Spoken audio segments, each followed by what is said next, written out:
Well, that's just rude.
Well, I guess I better not just crash anything.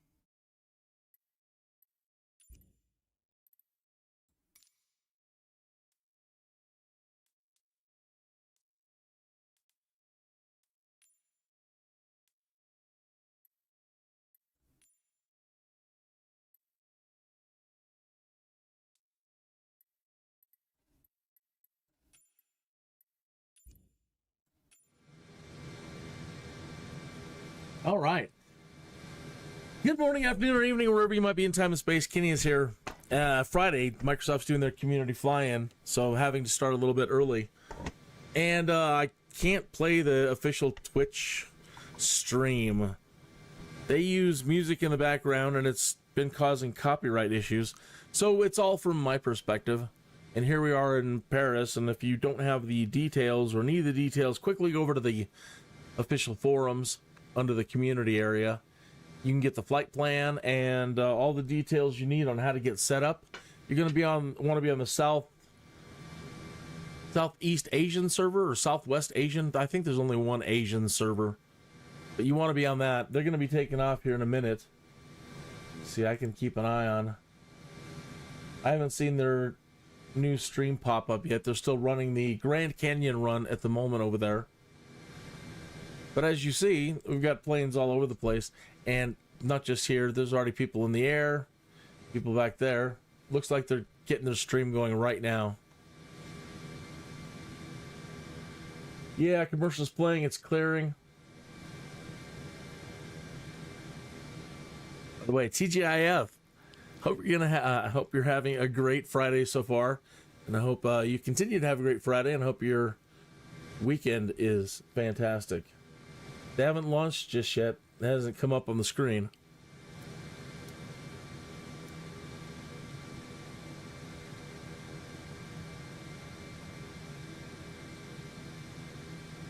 You're always the VIP on these flights, so it's a smoking flight and a drinking flight and a whatever else flight you want it to be. We're in the Honda Jet down there. They wanted aircraft today that can do about 200 knots. This will do more than that, but we can slow her down to 200.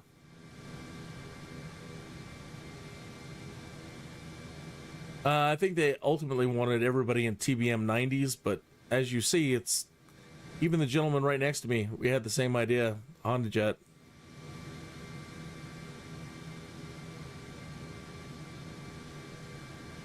Pardon any lagging. We are using the Asian server, and they're like, well, it shouldn't cause any lag. It's got a 273 ping to us. So yeah, I would expect some lag. I've got the graphics adjusted low enough, and I've turned off certain things to try to ease the strain on the server. So I hope there's not a whole lot of problem there.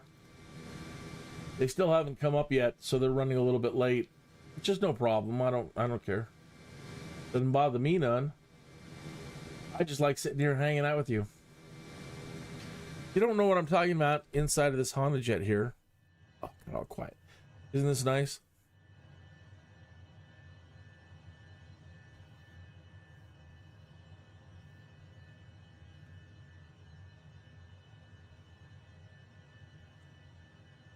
Do we even have a little bathroom back here?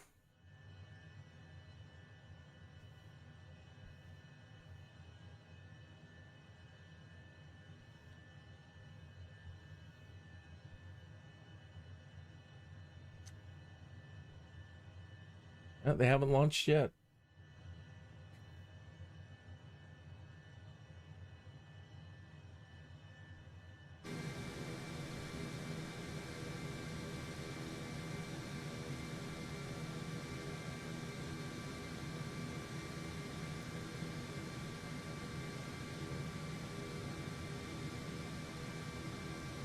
So while we're waiting, we go over to Bush Talk. If that'll pop up here. Turn on my auto scene switcher.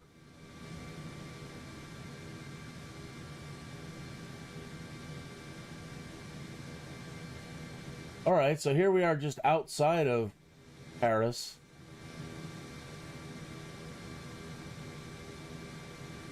And up ahead, I found some interesting things. There's the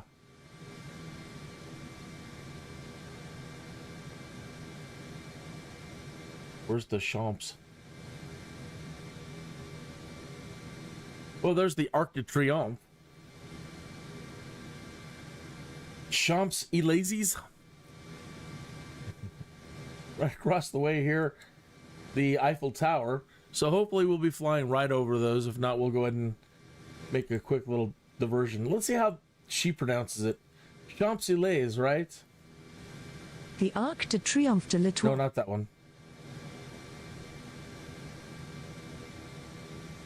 The Avenue des Champs-Élysées is an avenue in the Champs-Élysées arrondissement of Paris, France, 1.9 kilometers long and 70 meters wide, running between the Place de la Concorde and the Place Charles de Gaulle, where the Arc de Triomphe is located. It is known for its theaters, cafes, and luxury shops, for the annual Bastille Day military parade, and as the finish of the Tour de France cycling race. The name is French for the Elysian Fields, the place for dead heroes in Greek mythology. Champs-Élysées is widely regarded to be one of the most recognizable avenues in the world. Well, that's cool.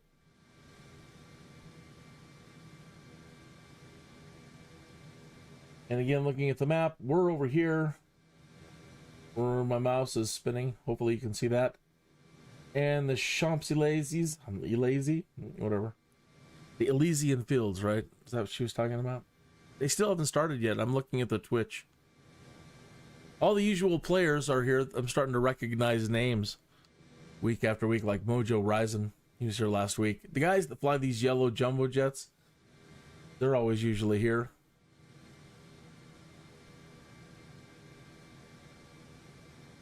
Okay, it looks like it's getting ready to start. Again, I'm probably going to have to mute it.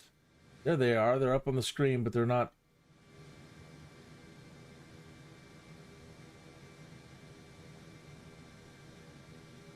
Manager for Microsoft Flight Simulator CDL. My great pleasure to be joined by two of our regular panelists back. See, they've got background music. And YouTube doesn't like it. It's like, well, and they're like, well, we've got the copyright license to play our music, and it's copyright free and royalty free. Not for us.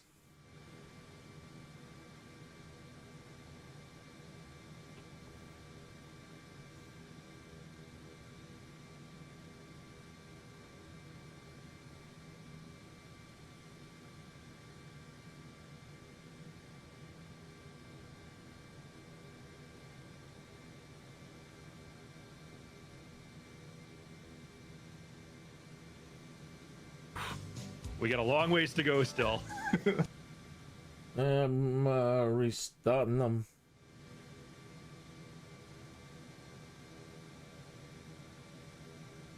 So I can see when they take off exactly. I'm sure they're going to get going here. Well, we'll know when everybody else takes off. But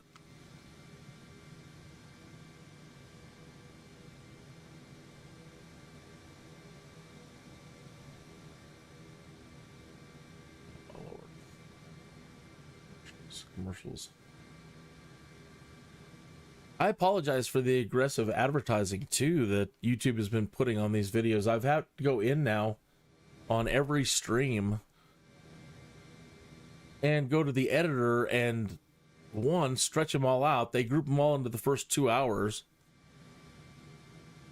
So then when you do like a 3-hour, 4-hour stream, the second half of your stream has no commercials. So I've been spreading them out over the full stream and cutting down about half of them. You know, maybe one or two, or, you know, like at the 15-minute mark or 30-minute mark. Usually I'm trying to do them every 30 minutes. But even up to 4 times an hour, that's acceptable, you know. But they're doing like 8 times an hour or more, whatever. Either way, I've gone in and I've tried to minimize a whole lot of the ads that are playing on replays and just reduce it to a handful. Something way more rational. Don't understand why they condense all ads down to the first 2 hours, and that's it.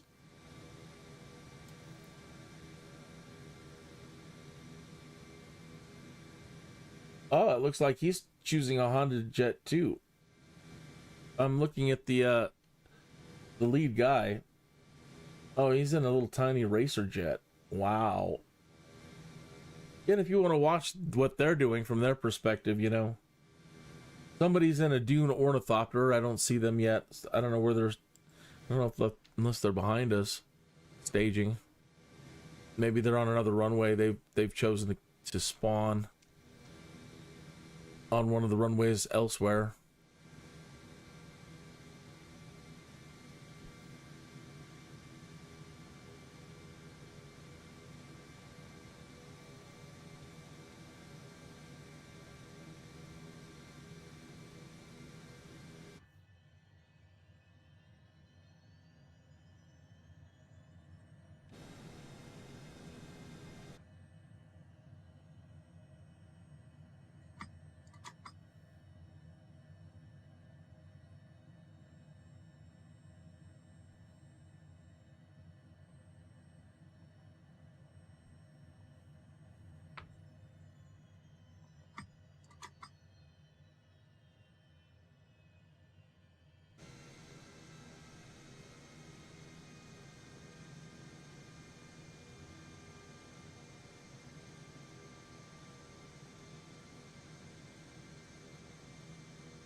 I screwed up one of my Baldur's Gate live streams last night. One, the microphone deactivated for whatever reason in OBS, and still haven't quite figured that one out. And then the second half of the show, I forgot to. I didn't have the auto scene switcher on, and it switched screens. It wasn't even displaying what I wanted it to display. And so I deleted that stream, and then I guess I was half asleep, and I deleted my Rome 2 Total War stream from yesterday. so not a great start to the day.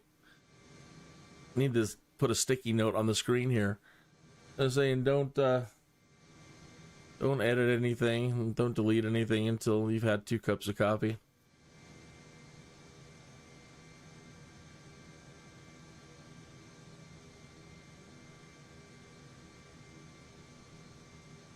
I don't have the eye tracker hooked up today.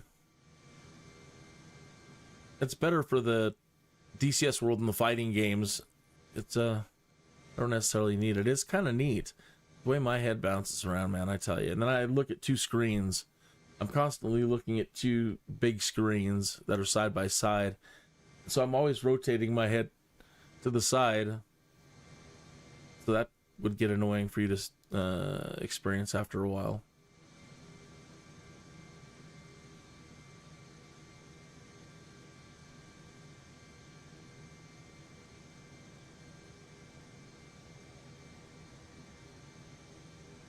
I wish there was a way with these, and maybe there will be in the future.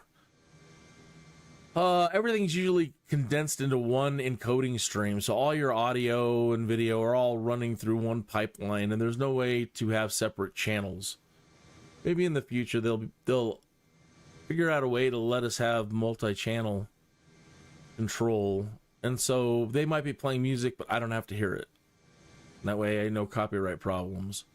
It just allows us to hear their dialogue, and any special effects from the game, and I'll keep the audio separate.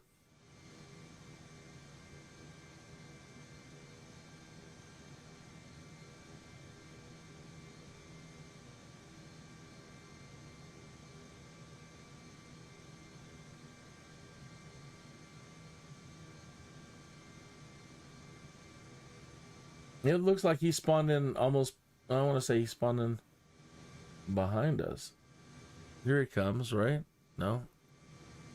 Oh, I guess we're taking off now. Okay.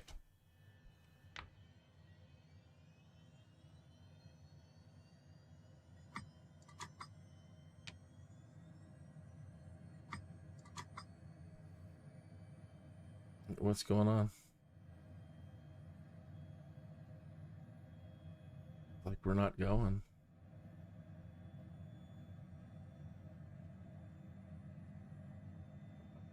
We've been sitting too long, or what?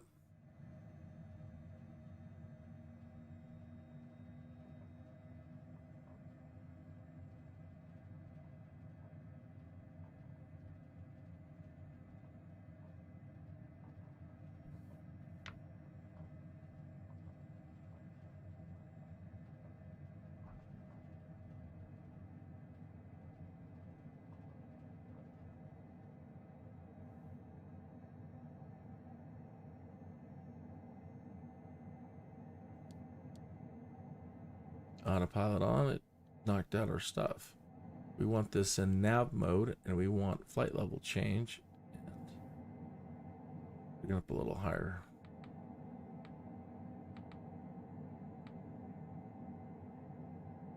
Okay, flight level change. Nav.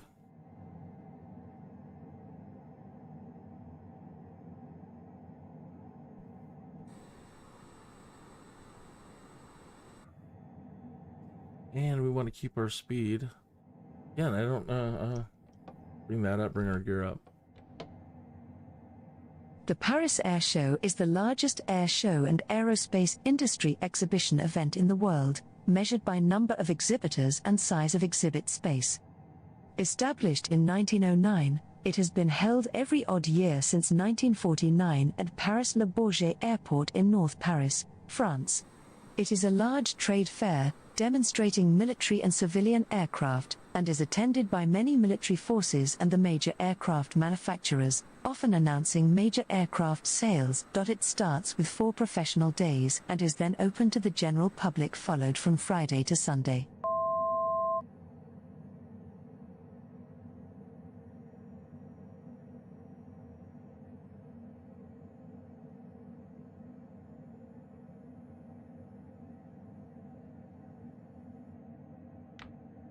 Paris is the capital and most populous city of France, with an estimated population of 2,175,601 residents as of 2018. Since the 17th century, Paris has been one of Europe's major centers of finance, diplomacy, commerce, fashion, gastronomy, science and arts. The city of Paris is the center and seat of government of the region and province of Île-de-France, which has an estimated population of over 12 million. Paris is a major railway, highway and air transport hub served by 2 international airports, Paris Charles de Gaulle and Paris Orly. Opened in 1900, the city's subway system, the Paris Metro, serves 5.23 million passengers daily. It is the second busiest metro system in Europe after the Moscow Metro. Paris is especially known for its museums and architectural landmarks. The historical district along the Seine in the city center is classified as a UNESCO World Heritage Site. Paris received 38 million visitors in 2019, measured by hotel stays. It was ranked as the second most visited travel destination in the world in 2019. Due to the city's international recognition, a number of places around the world have been nicknamed Little Paris. The city hosted the Olympic Games in 1900, 1924 and will host the 2024 Summer Olympics. In 52 BC, a Roman army led by Titus Labienus defeated the Parisii and established a Gallo-Roman garrison town called Lutetia. The town was Christianized in the 3rd century AD and made a capital in 508. During the Middle Ages, Paris was the largest city in Europe, an important religious and commercial center, and the birthplace of the Gothic style of architecture. In the 19th century, Napoleon embellished the city with monuments to military glory. It became the European capital of fashion. In the 20th century, Paris suffered bombardment in World War I and German occupation from 1940 until 1944 in World War II. Between the two wars, Paris was the capital of modern art and a magnet for intellectuals, writers and artists from around the world. There's the Eiffel Tower. Boy, the graphics are just garbage today.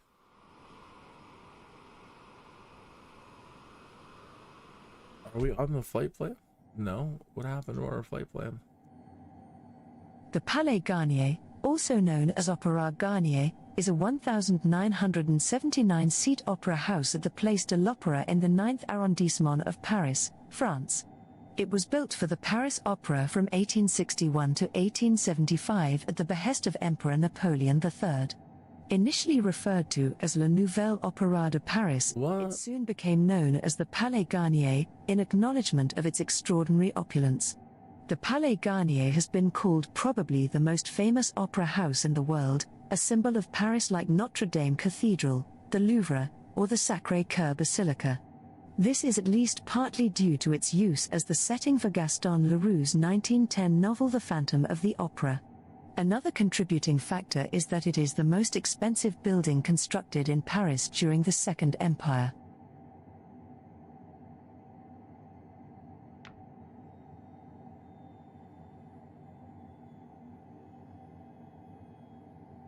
So somehow or another, I didn't set it properly for the autopilot. It didn't engage. And now we're kind of scrambling to get back up to the pack, keep up with the pack. We've passed the Eiffel Tower.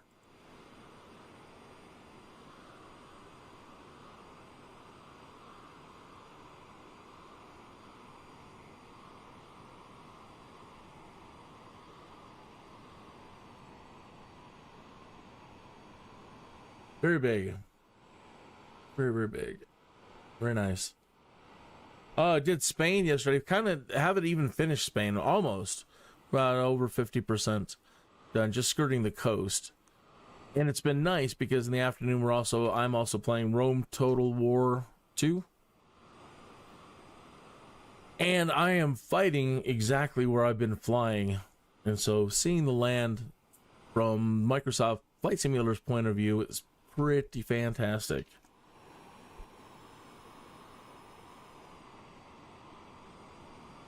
And they're flying fast.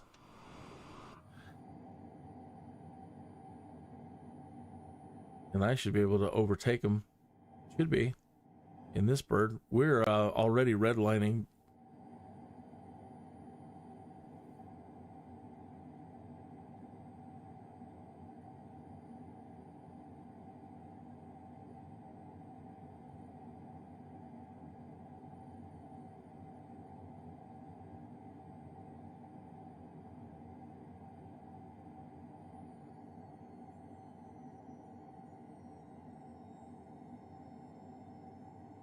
I don't know where the leader is at. Normally, his name is like CD. That's what we're looking for.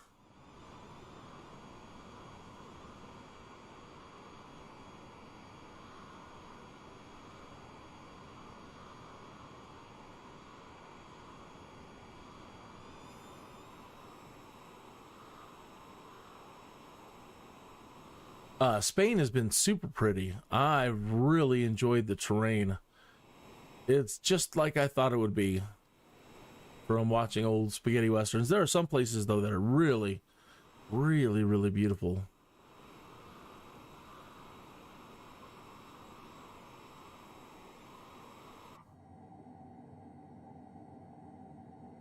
Yeah, 3,800 feet, most of these people.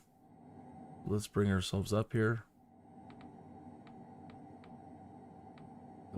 500 feet. Flight level change.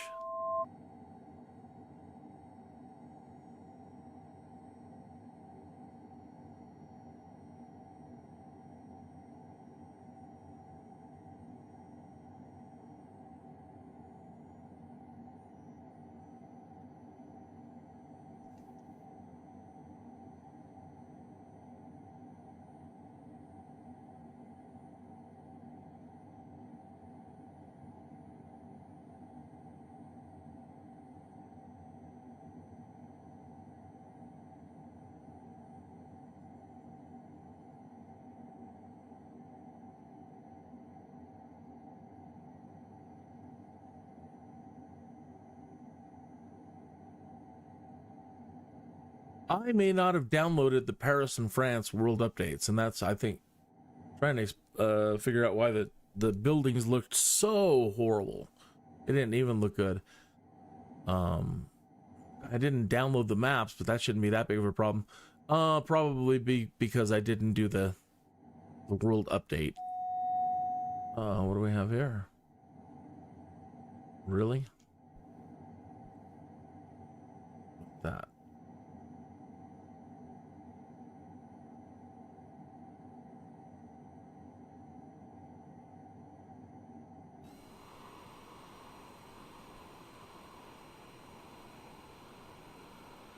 It doesn't look too bad up here, though, as long as we don't zoom down too much. Again, Spain has been really pretty. I definitely have that, and then I downloaded all the maps before I've flown it to get the highest resolution maps I can to present unto you.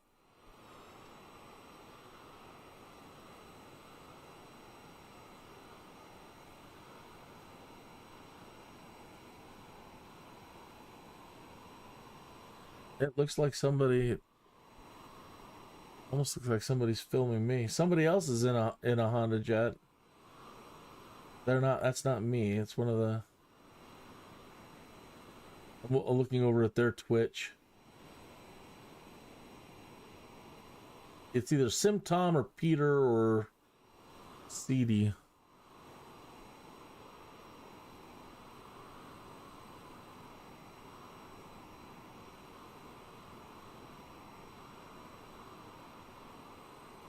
It's too bad that we're not close. Ugh. Too bad that we're not closer. It's neat to see all the planes in the air.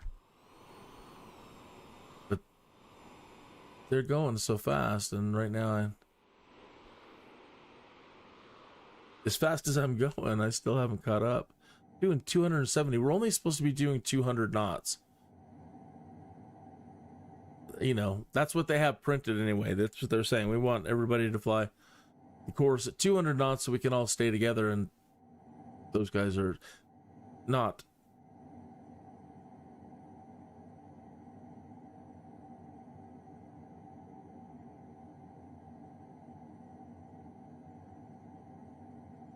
It's not that big of a deal, but I really like flying with lots of planes around. It's nice.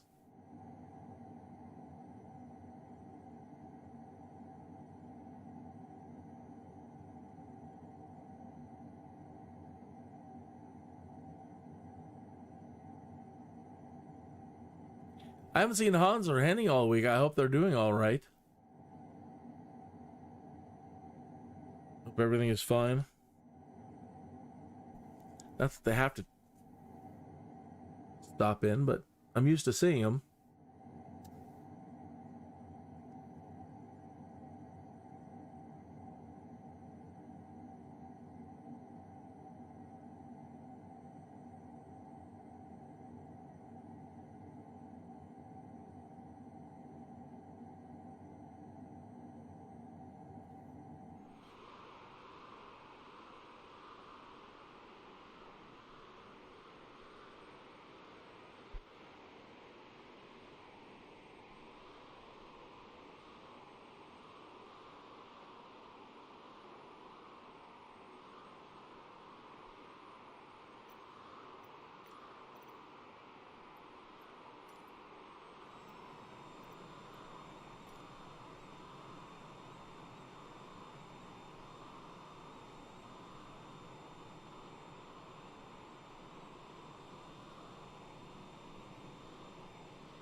Let's see if there is anything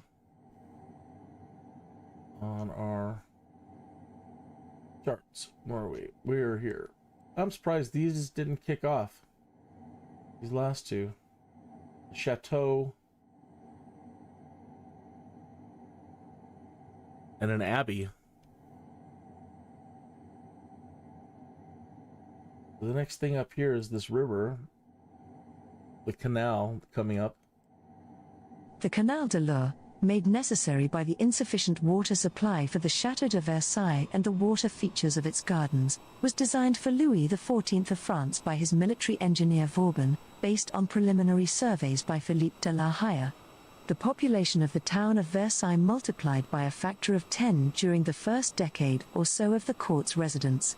Having exhausted all the nearer water sources, Louvois, at the king's command, organized the planning of this canal Louis XIV, which was never in fact intended to be navigable. Its length was over 80 kilometers. Waters of the Eure were diverted somewhat downstream from Pontcouin and were led to the Étang de la Tour, today in the department of Yvelines. The ruinously expensive project, worked on from 1685 to 1690, was never completed. Passing through the gardens of the Château de Montenau, purchased by Madame de Montenau in 1675, its arches ranging in 3 colossal tiers, nevertheless seemed to François-René de Chateaubriand a work worthy of the Caesars. Wow. That'll be coming up ahead here in a moment.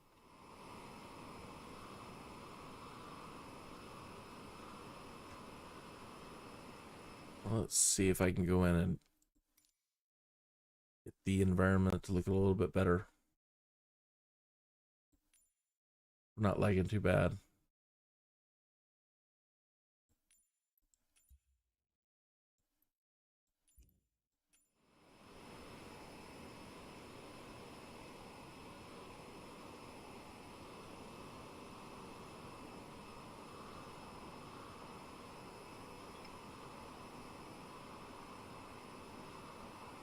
Hello.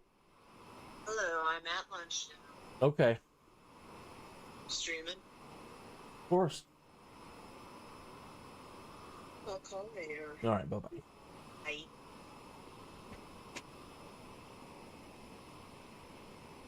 Oh, I see that they're exploring the on their Twitch stream. They're showing the interior of the Honda Jet as well.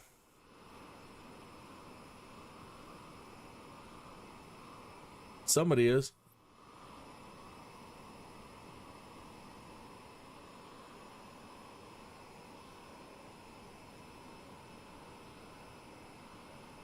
Ah, it was the gentleman in the black airplane.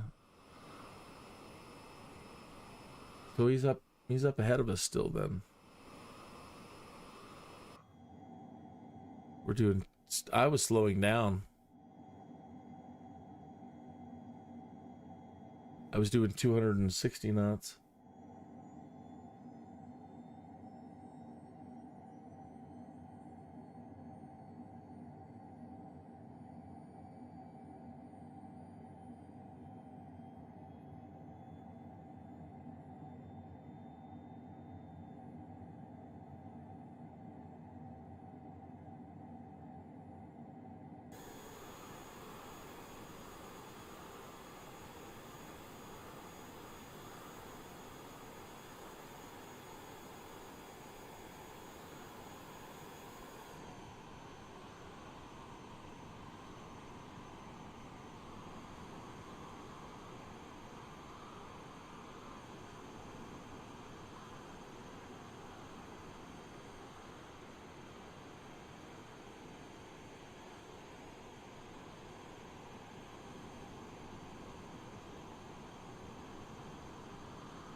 We're passing over one stretch of the canal now.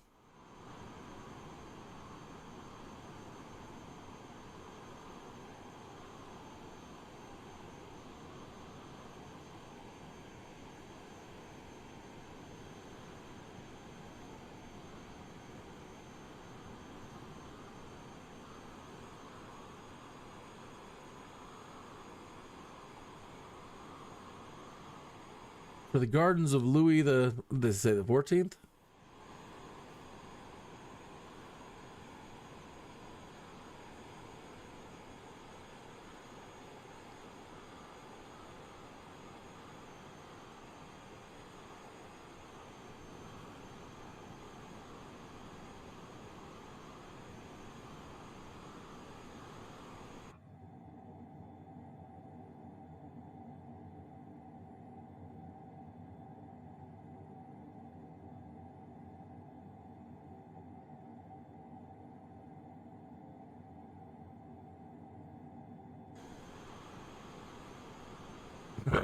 I don't know. I don't know how we have not caught up in them going these speeds.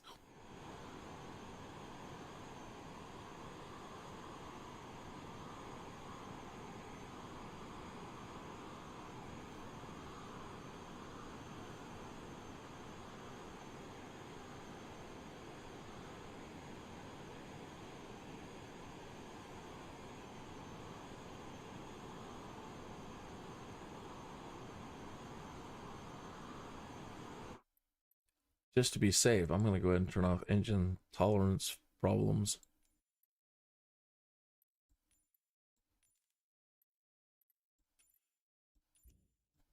Wee.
I don't know if that would work or not.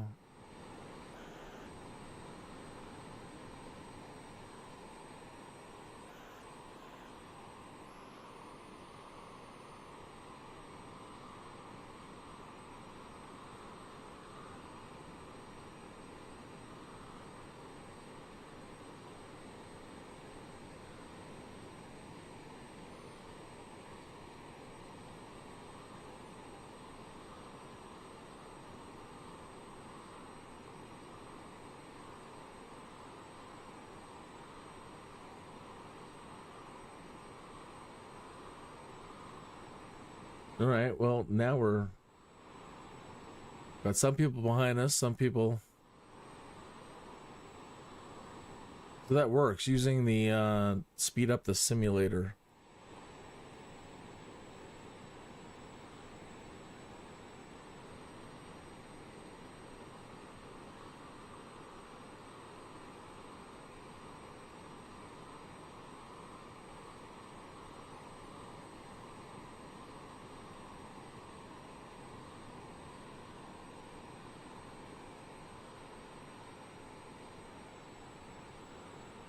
See how fast they're going?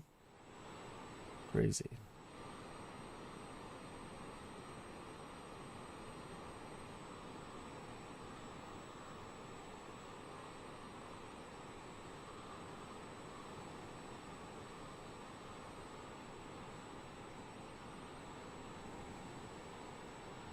So I bet the opposite works too. So if I slow the simulator down even lower, take it into slow motion,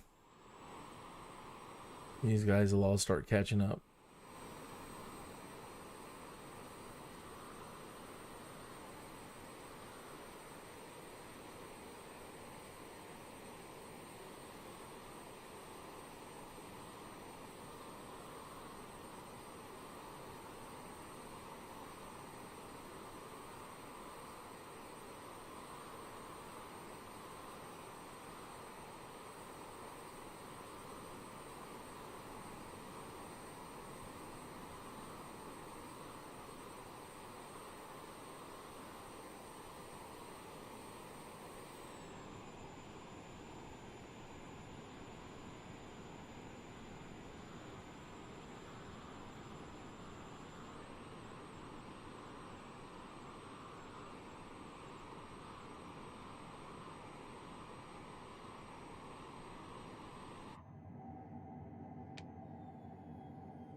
I still haven't seen the leaders, any of those three guys, Simtom, Peter, or CDL.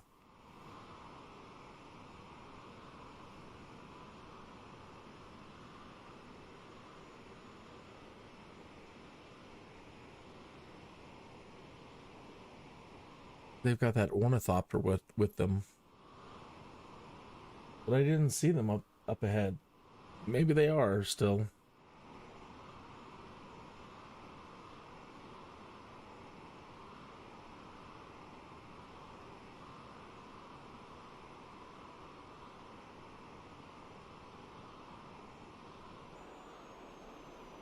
Nope.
And 11.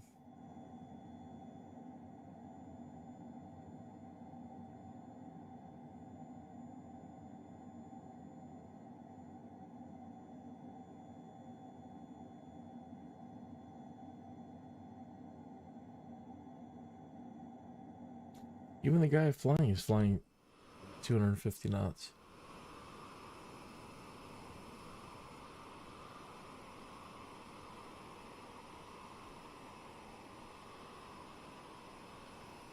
It was Johnny.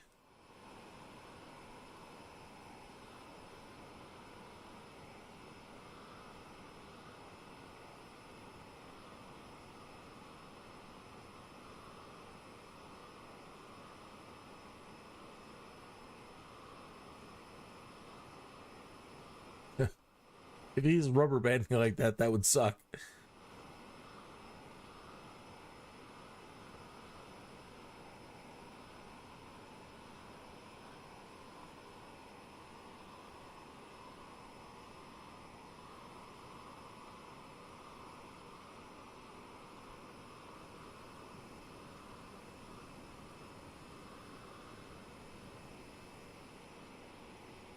This is definitely a fun jet to fly. I really enjoy it. Lamenting yesterday the price though, like starting at like $5 million, and that was yesterday's economy. I don't know about today.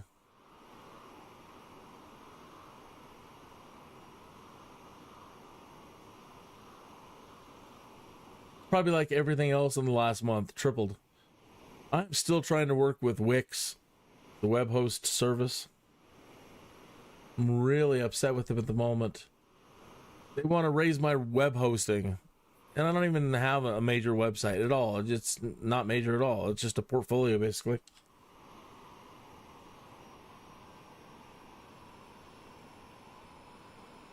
And they've raised my rate from $23, from $7 a month for years. For several years, for half a decade now.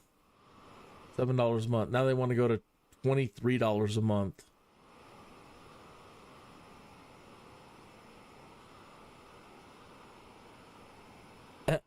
What? from 720. They're like, well, the economy. Don't give me that. I can understand $1 or $2 changing, but all of a sudden to go from $7 to $23, they're like, well, you agreed to us allowing terms of service changes, and stop with the legalese and stop trying to HR me or PR me or whatever you're doing. And everybody else right now is doing these amazing sales and just taking all of the customers that are upset with Wix right at the moment. I'm probably going to leave too and go to Bluehost. They basically have everything Wix has. Wix is nothing special anymore. They used to be, and they used to be amazing, and they used to be really cool. And they used to have really amazing editors that allowed you to do so many cool creative things. And then they went to HTML5, and just the whole web itself became uncreative.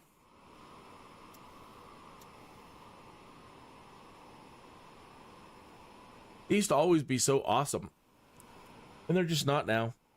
So anyway, Bluehost is doing 3 years. I mean, you can still do 1 month at a time, but I'm saying for the absolute value, getting the best buck, that usually if you can go for like the 3-year plan, 3 years for $5. If you want an online store, could be up to like $10. Wow. If you want like the premium store so you can link it into eBay and Amazon and other things like that, $20. The best plans out there are still cheaper than Wix. And what I'm talking about with Wix, that's not even their top tier plan. Their top tier plans are more expensive. I'm talking about basic and core plans with Wix. I'm on a basic plan, so that's what they're trying to do. They're trying to say $23 for a basic plan, $30 for the next plan, and I don't even want to think about what they're going to charge for like the next 2 tiers or more. Whatever it is, I'm not interested. I'm not a corporation. And they used to be all about the little guy. The little guy, the little guy. We're here for the little guy. Not anymore. I'm the little guy, and they used to be, and now they're trying to tell me our way or the highway, Kinneas. And I'm telling them, hey, go look at what everybody's doing right now. I understand you need to stay competitive, but you're not even close.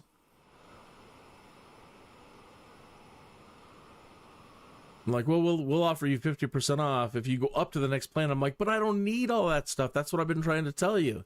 You're trying to put me into a plan with more crap that I don't need, which is why you're raising your prices. And they'll give me 50% off on that one. Well, that doesn't help me. I'm still going to be paying more than I really need to be paying. You need to come back to and rediscover who you are. Somebody over there in marketing or whatever, they're like, oh, now we're huge now. And I'm glad that they've grown. I'm glad that they've turned into a super successful company. But at the same time, we were here when you were nobody and we helped you, and now they're like, well, now we're big boys. We don't have to. We can do whatever we want. Charge whatever we want. We've got them. No, you don't. And you're going to lose everybody. I can't even imagine if they've done this and they've increased the price like 3 times for all their users, they're going to be done as a company in the next 3 months. Wix will vanish. So I'm like, well, that's our final offer. And I'm like, no, I'm not going to accept that that's your final offer either. So over the next 3 months, I've got a grace period where I'm disputing with them.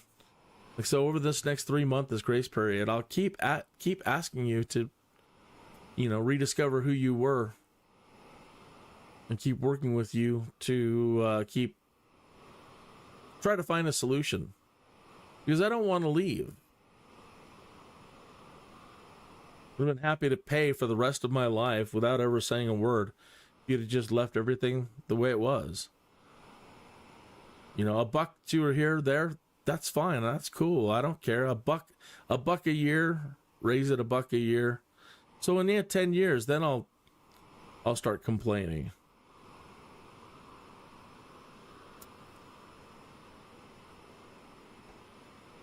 And that's just for the web hosting. That's not your domain, retaining your domain names and all your other website stuff, which is increasing in price. It's all becoming ridiculous. Everybody. And these are services that don't rely on the global supply chain as far as like gasoline and all these other services. It's just server hosting.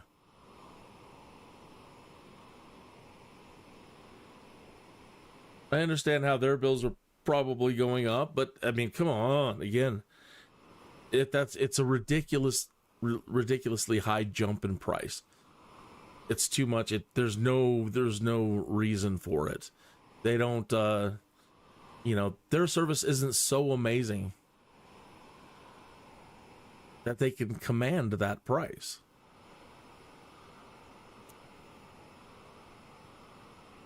It even used to be better. You used to actually be able to incorporate your Wix site with a lot of other people easily.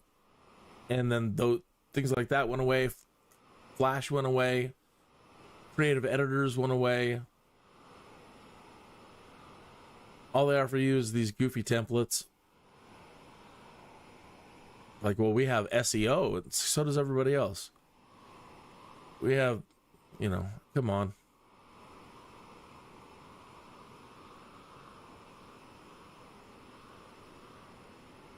Sorry to complain about my problems. But I'm sure you feel it too, that everything's getting ridiculous. Everybody's gouging everybody.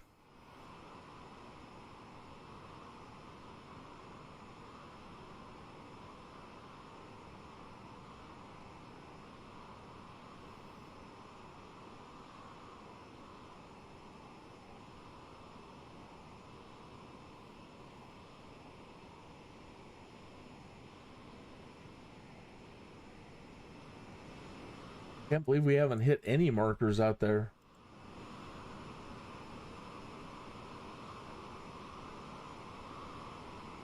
We're coming up on one now. It didn't trigger any of these.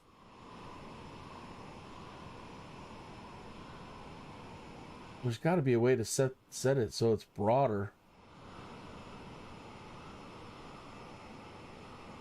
The Chateau de Sommières, originally built as a castle and later developed as a chateau, is located in the French town of Sommières, in the Maine-et-Loire département. It was originally constructed in the 10th century by Theobald I, Count of Blois, as a fortified stronghold against Norman attacks. It overlooks the confluence of the Loire and the Thouet. In 1026 it came into the hands of Fulk-Nerra, Count of Anjou, who bequeathed it to his Plantagenet heirs. Following its destruction in 1067, the castle was rebuilt by Henry II of England in the later 12th century.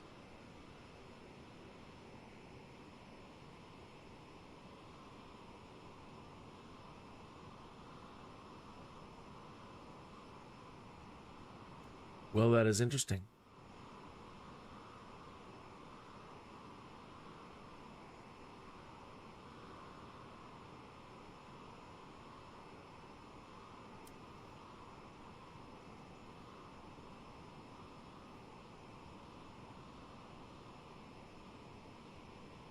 I don't even have an online store. I'm that dumb that I don't have something like that set up to sell artwork, prints, anything. That's just dumb.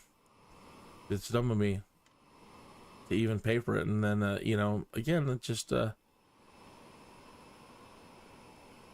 Chateau de Sommières, originally built as a castle and later developed as a chateau, is located in the French town of Sommières, in the Maine-et-Loire département. It was originally constructed in the 10th century by Theobald I, Count of Blois, as a fortified stronghold against Norman attacks. It overlooks the confluence of the Loire and the Thouet. In 1026 it came into the hands of Fulk-Nerra, Count of Anjou, who bequeathed it to his Plantagenet heirs. Following its destruction in 1067, the castle was rebuilt by Henry II of England in the later 12th century.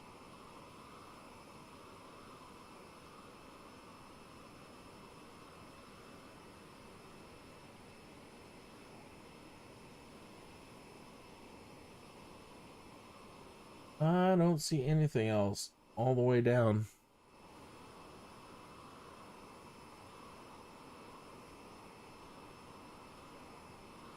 Last week's flying was a lot better. I was able to stay right with the leader of the stream for a while anyway. I mean, we were off, but there were some really nice moments where everybody was really nice together, really well grouped together. And I think that if I was doing the live stream, I would stress it to try to keep everybody together so that, and say, look, if you're going over this speed, then, you know, you're not helping. Line up on me, take off on me, and everybody stay in formation behind me. I mean, you can do whatever you want, but you want to be together. But again, I haven't seen them at all. I haven't seen any of the three leaders at Microsoft in here today.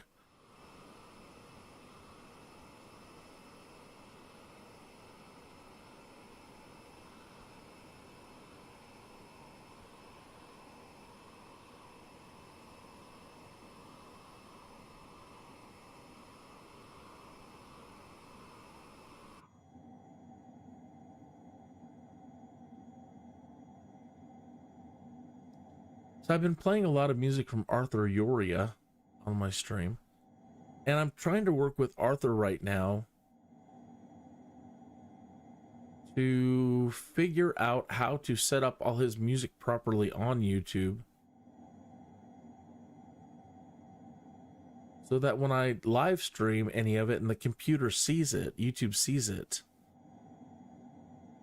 he can turn on settings so that it will monetize, it'll share the monetization between myself and he. And so he's missing out at the moment. And hopefully if he does do it, all the times that I played his music, everything will show up. And then he can hit share on, or it'll auto share. Hopefully it's all set to autos. And he can get his royalty, he can get his share, and he's such an amazing artist. And I hope he doesn't see it as like too much trouble, because, you know, he's got so many amazing followers that listen to his music all the time, and I'm sure that they stream it as well, and he's just not capitalizing on it. And neither Magnatune, his original publishing group, they're not doing it either, which really bothers me.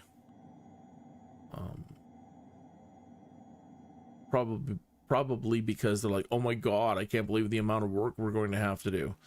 And right now, when you try to play any of his old stuff published through Magnatune, it just flags it as copyright infringement on you, and doesn't allow you to monetize.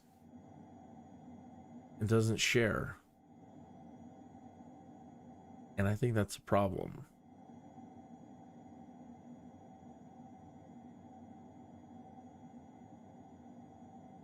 So I contacted them and they didn't contact me back.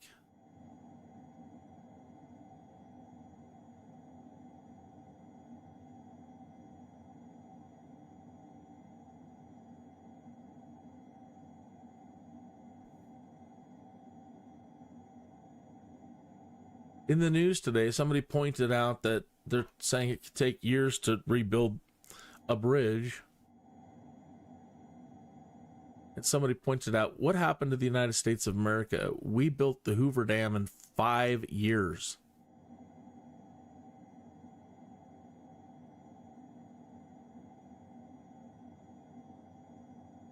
That's how, and I hate using the word because it's such a bad word.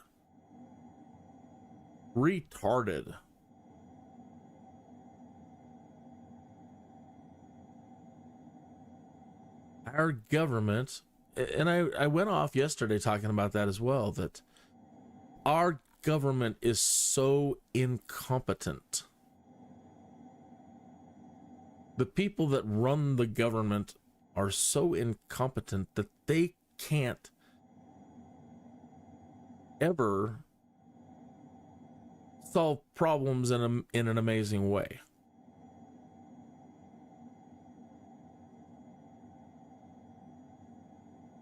So as we were flying around Spain and every place else looking around this world, you know, one of the things that we constantly notice as we're flying is how much space there is.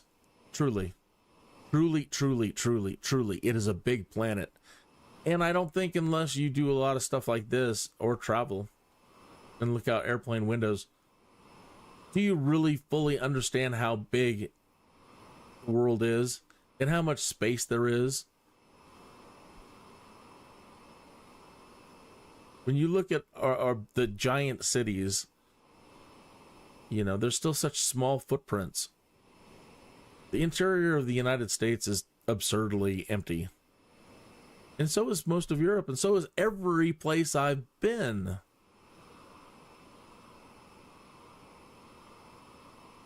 Now, I haven't been everywhere, so I can't say that, oh my gosh, these people have no space. They've used up everything. But my point is they're like, oh my God, we have 10 million people in, and now cities are freaking out, and crime, and this, and that, and this, and that, and the government can't just say, hey, tune into this government app where we're going to show you there's 10 million jobs available in the United States right now, and we'll support getting you to one of these jobs because they're amazing jobs. Forging frontiers again in new and, you know, new places, and we're developing this, and we need a Walmart here, and we're going to need services here, and, you know, organize great works again. Again, on this bridge, 10 years to build a bridge when it used to take months. That's how good they were at mobilizing people to get things done. Panama Canal, I don't know how long it took to build that. And that was tragic in a lot of ways. Trying to get that thing done.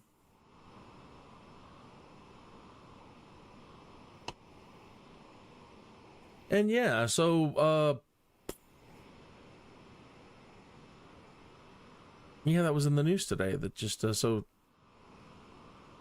that's how long they're predicting.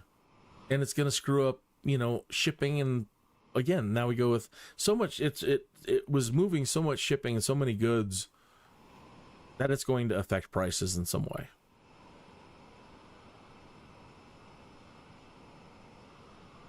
Economically, it was a hit, a warfare-like hit, they're saying. Accident or not, the damage done is a warfare-like hit. Can you believe what you want about the situation? Too many warfare-like hits going on in the United States of America right now. All the food processing plants.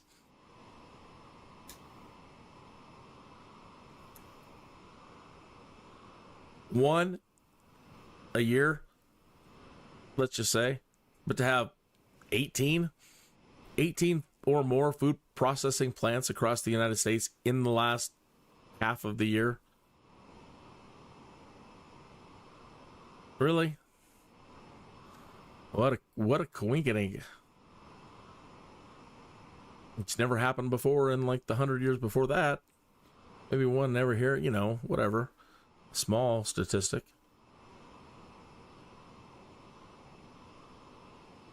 How is that truly not an you know, a silly act of war?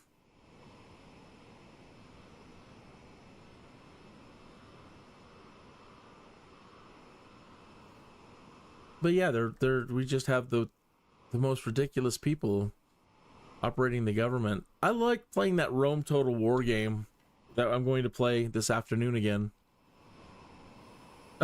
Because you get these pop-ups, the whole political system of the game itself, beyond the warfare, The people have spoken, and they are sick of the corruption in the government, and they demand that you do something about it. And you have several options you can choose from, like, ban any politicians who's engaged in corruption, or we must find a compromise that makes everybody happy, or tough luck, suckers. That's just the way things are. That's the way we roll. We like corruption. Cha-ching. And I like the fact that there is a hard line on the other side that, no, ban anybody who's involved with corruption. And that's the kind of person and role-playing character I am. My alignment. I'm not going to say I'm 100% lawful. I choose lawful good. Personally, I like when things are just a little bit crazy, but not when it comes to government. When government should be lawfully good. There should be no gray line. Gray lines, blurred lines. Anybody engaged in corruption, immediately just, you're out. We don't have to be like, kill anybody anymore or hang people or, just get out. Don't involve yourself in government anymore, please. And if you do, then we're going to have to kick you out again.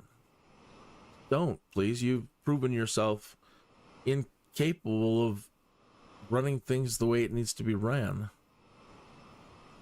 You have been found lacking, wanting and lacking. The whole idea of stewardship, it just eludes you.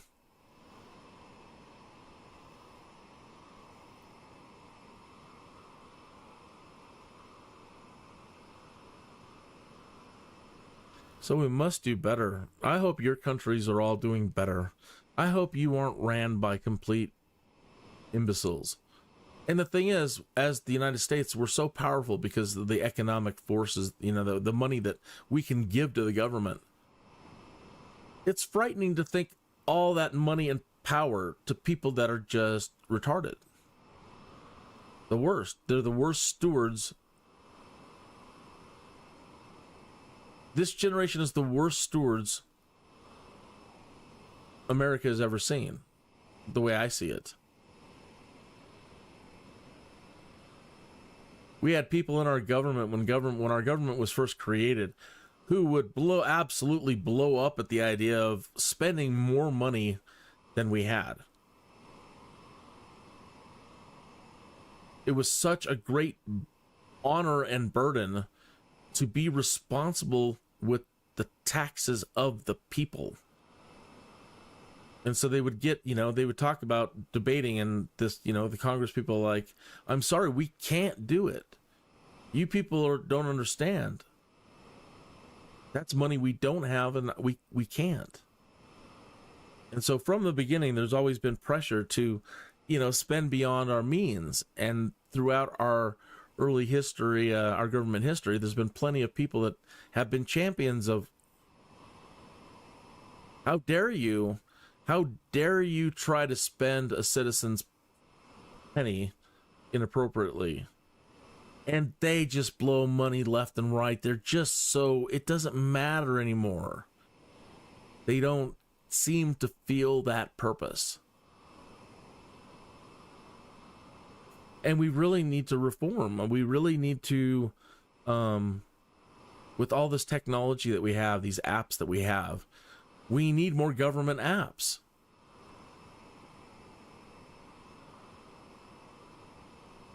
Elon is the only one who's talked about creating an app with Twitter, an app that works with Twitter. This is big, and everybody should be praising him for this and saying more.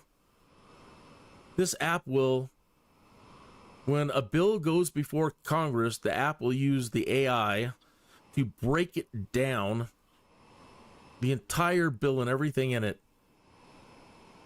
in an easy to read format for the general public. So we will get to see the bills in a, either way, to see the bills in plain English. And what I want them to do is create now, all right, yeah, that's cool. We'll be able to see the bills as they're getting voted on and be able to read them in plain English and then watch how Congress votes. But we should also have a way, whether our votes matter directly or not.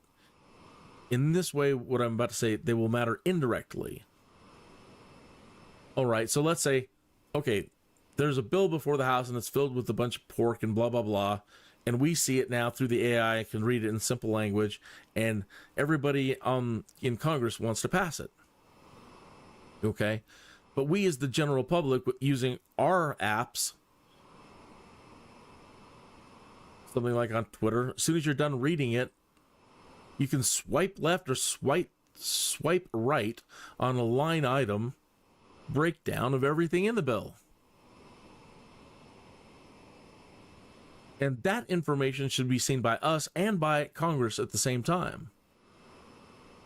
So as we're voting on it, here's how we, the American people, feel about everything in this bill. And then look at how Congress votes.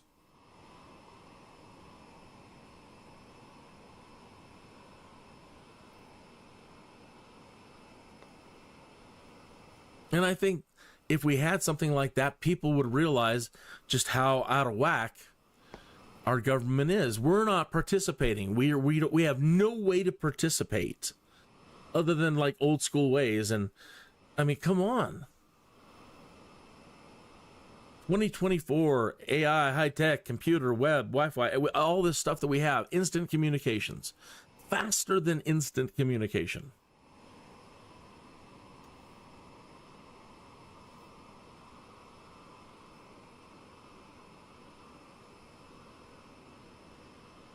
And we don't have fun. That's part of it. We like our cell phones. Why can't we have something a little bit more fun and jazzy and snazzy as far as government apps? Like, you want to help me out? Do you want some incentive? Woohoo!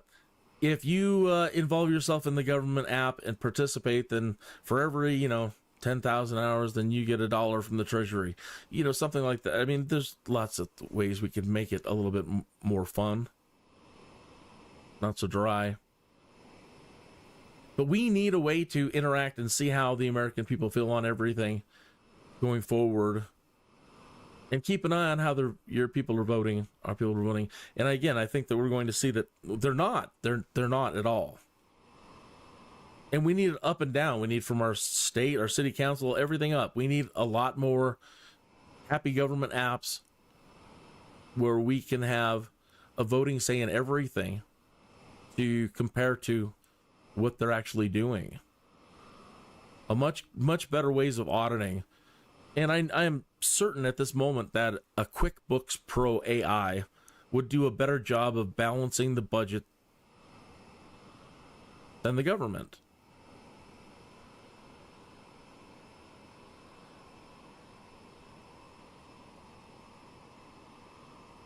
How can we be this far in debt because of these incompetent people?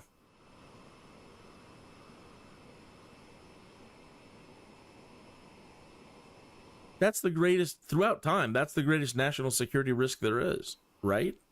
You don't pay your bills, bad things happen. Look what happened to Mexico. That's the way real business works, folks.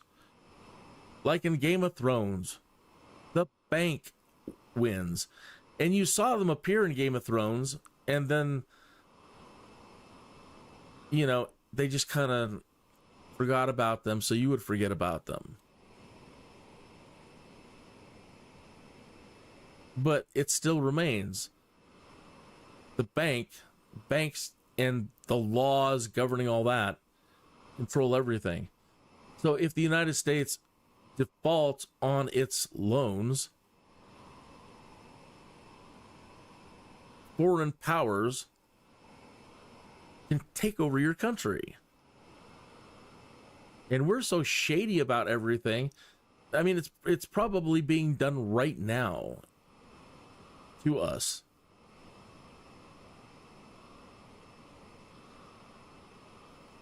And they'll keep up the illusion that we're still running things to not let on for the fact that we've been taken over because of our debt, the way they did it to Mexico. Mexico defaulted on its debt, and France came in and it took over. Then they wanted to start a war about it, which they always do. Now you got to start a war about it.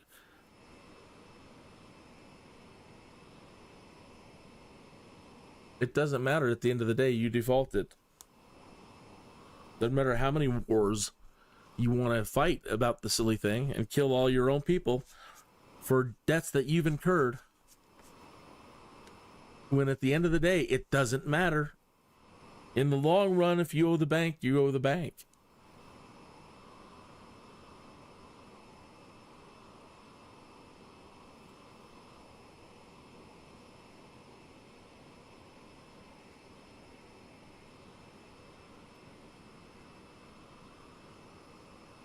So it doesn't matter what party you're with or how you're going to vote.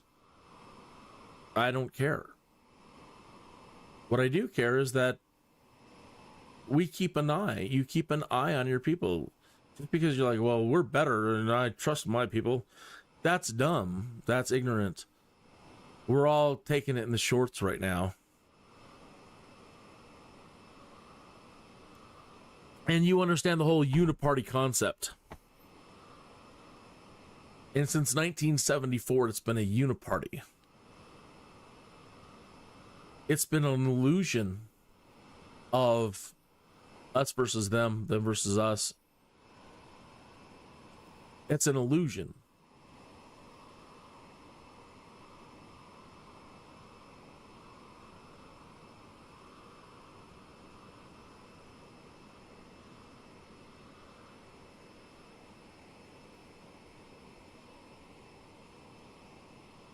So since 1974, they've been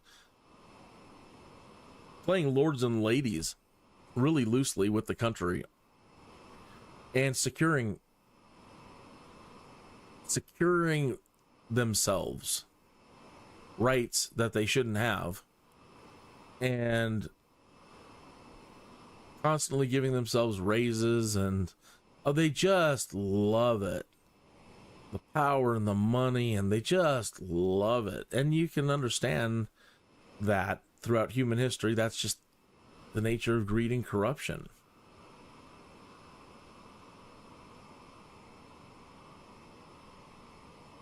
But that in 2024, we can't really truly have brilliant people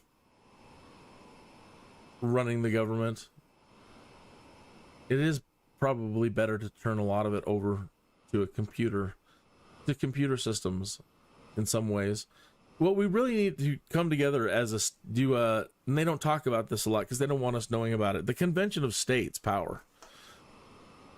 When people have finally had enough, the states usually call a convention together to try to figure out what to do with the federal government. And these should be mandatory, and they're not. Again, they don't want us truly awoke to what they're doing. They want you to be woke, all right, so you can create a lot of trouble. They don't want you to be awoke to the fact that, how unsufferable they've become. Fort was first considered during a build-up of the French armed forces undertaken by Louis XIV between 1661 and 1667. Fort Boyard was to form a line of fortification with Fort Enet and Fort de la Rade on Ile d'Aix to protect the arsenal of Rochefort from Royal Navy incursions. With the limited range of artillery in the 17th century, there was an unprotected gap between the fields of fire of the fortifications on the islands of Aix and Oleron. A fort on Boyard Bank, roughly midway between the two, would have filled that gap. In 1692, the French engineer Descombes began planning the program of building the fort. However, once it became clear how expensive it would be, the scheme was abandoned. Vauban, Louis XIV's leading military engineer, famously advised against it, saying, "Your Majesty, it would be easier to seize the moon with your teeth than to attempt such an undertaking in such a place." After a British raid on Eel Decks in 1757, plans for a fort on Boyard Bank were once again considered. Though plans were drawn up, it was abandoned again due to the logistical problems. Efforts were renewed under Napoleon Bonaparte in 1800, and the following year engineers Ferrago and Armand Samuel de Marescot and Vice Admiral François-Étienne de Rosalie-Mayrose designed a fort to be built on the bank. To facilitate the work, a port was established on Ile d'Oléron. The village of Boyardville was built for the workers. The first stage of construction was to establish a plateau, some 100 by 50 meters, to act as foundation. To this end, stones were piled up on the bank.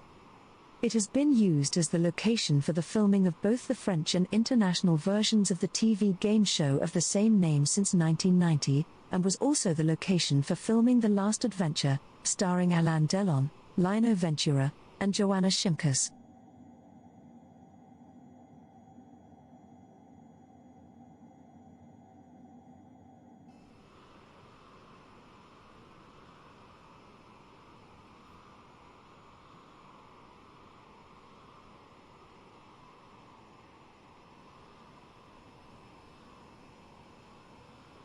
So that's been on my mind a lot lately. A popular meme these days, or at least a statement people keep throwing out there, is remember what they've taken away from us.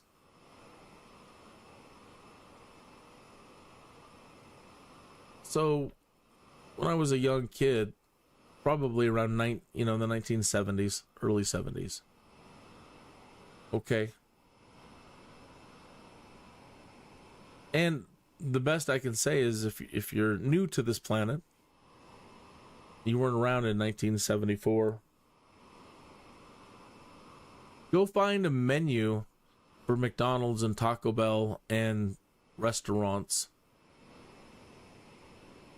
Just look at the menu prices of anything.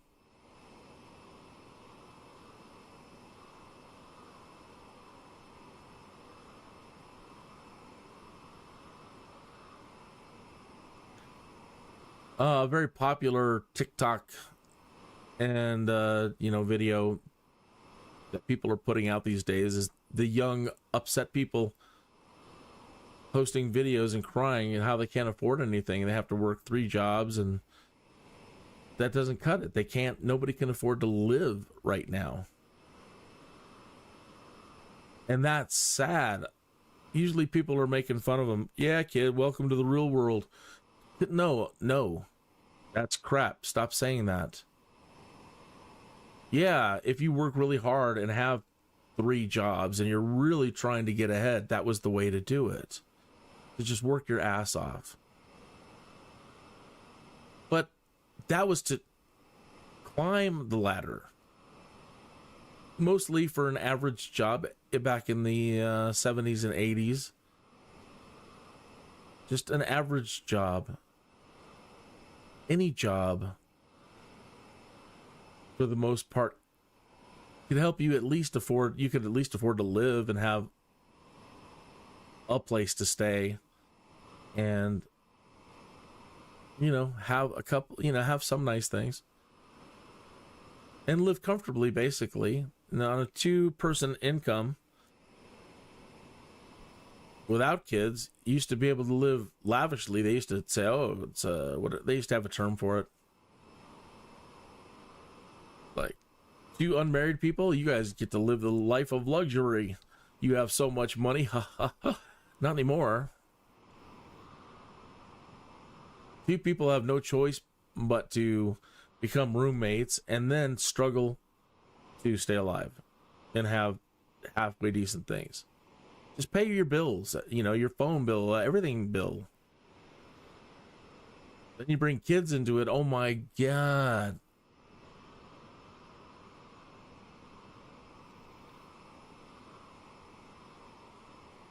Now you have to start going back to like Mormon thinking, well, now we're going to need 4 more adults in this family. I hope that they don't have kids.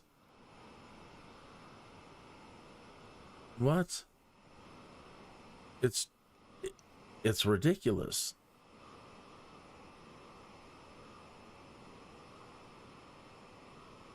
So hyperinflation has happened before to other countries in the past, usually right before they collapse.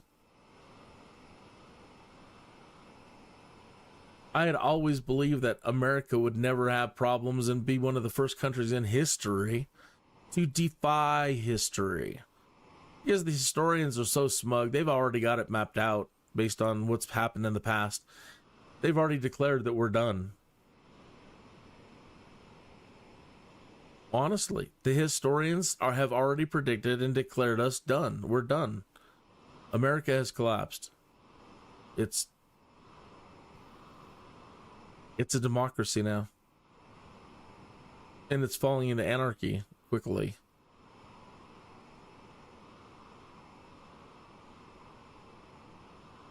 So yeah, they've had it all mapped out. I remember reading that, and that's why I was outraged as a kid.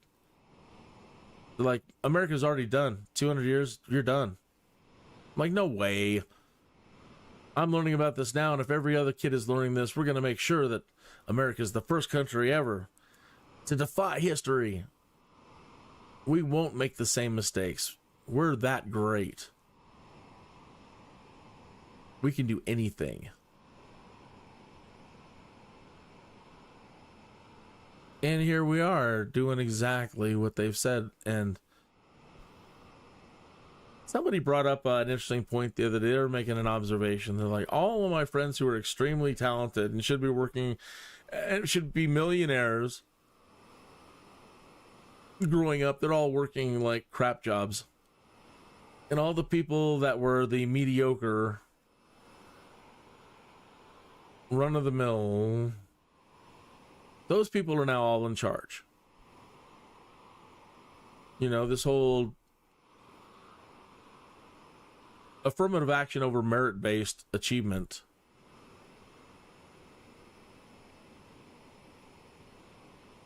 And so that shift in itself, we've ensured that the worst people that obviously weren't paying attention in school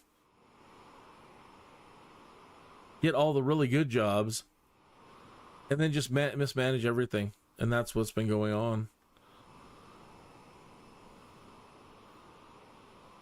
So please, if you hear my voice, think about what I said about we need fun, interactive government apps. We need convention of states.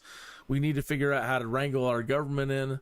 And again, going back to the apps, we need fun ways to interact with government on a daily basis of what they're doing, in a way to show our input, how we're voting on everything, and then see how they're voting on everything. And the computer to do nice little cross comparisons. And with wonderful graphics that can be displayed on the news. And it should be part of the news every night. Hey, this is how the people feel about every item up in Congress. Here are the totals, and here's how Congress voted.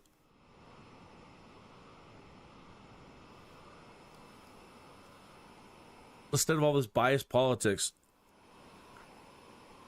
you get the news back on track.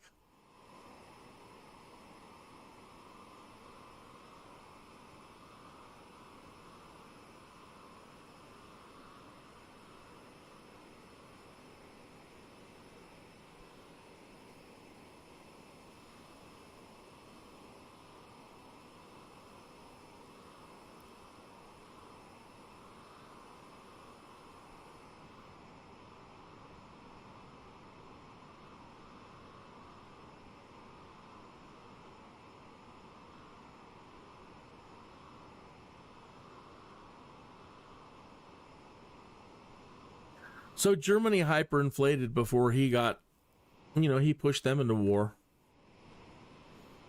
They're a really good example of that. Where, a penny for a loaf of bread, and then all of a sudden you need a wagon full of money for a loaf of bread. That's where we're at today. We're hyperinflated.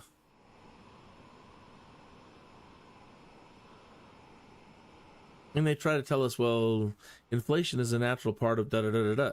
Well, according to the Lord, they call him, the father of economic theory, Milton Friedman, he made it quite clear that only, and in big capital letters, ONLY, only, the only entity responsible for inflation is the government. Period. No ifs, ands, or buts, he says. Only. So that goes back to, that's what they've taken away from us. The people in our government have managed through overtime to hyperinflate our economy. And they've tried to convince us that it's a natural thing that happens. And they're also trying to convince us that they can't go back. Yeah, man, they would hate to go back to only being able to spend the kind of taxes that were being collected in the 70s. They tax everything to death. And again, this is the reason why America left Britain to begin with.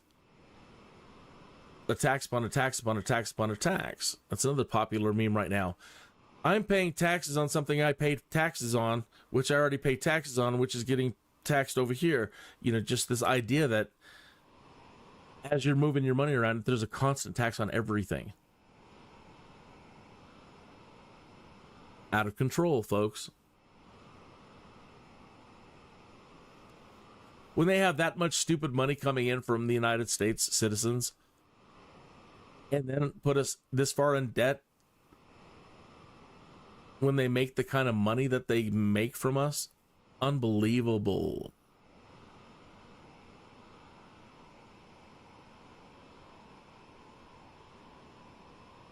Unacceptable and absurd, and it's frightening because ultimately they're playing with our lives.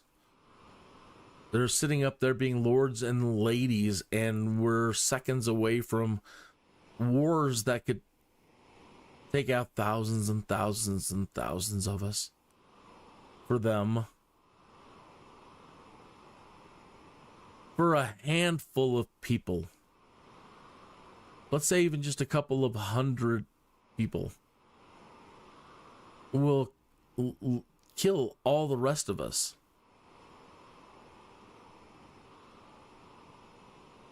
That is truly where we're at.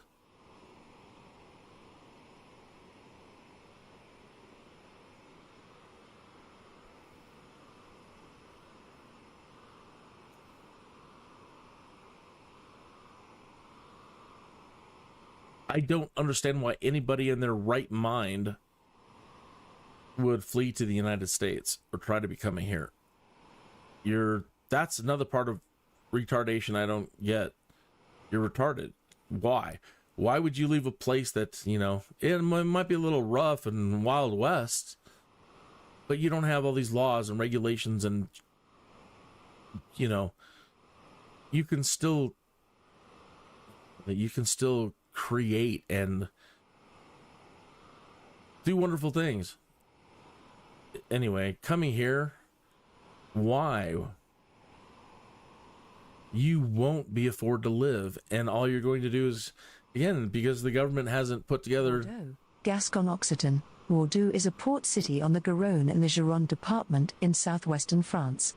The municipality of Bordeaux proper has a population of 257,804. Bordeaux is the center of Bordeaux Metropole. And even that's not a lot compared to some U.S. cities. 273, the fifth largest in France after Paris, Marseille, Lyon and Lille with its immediate suburbs and closest satellite towns. The larger metropolitan area has a population of 1,232,550. It's more respectable. It is the capital of the Nouvelle-Aquitaine region, as well as the prefecture of the Gironde department. Its inhabitants are called Bordelais or Bordelaises.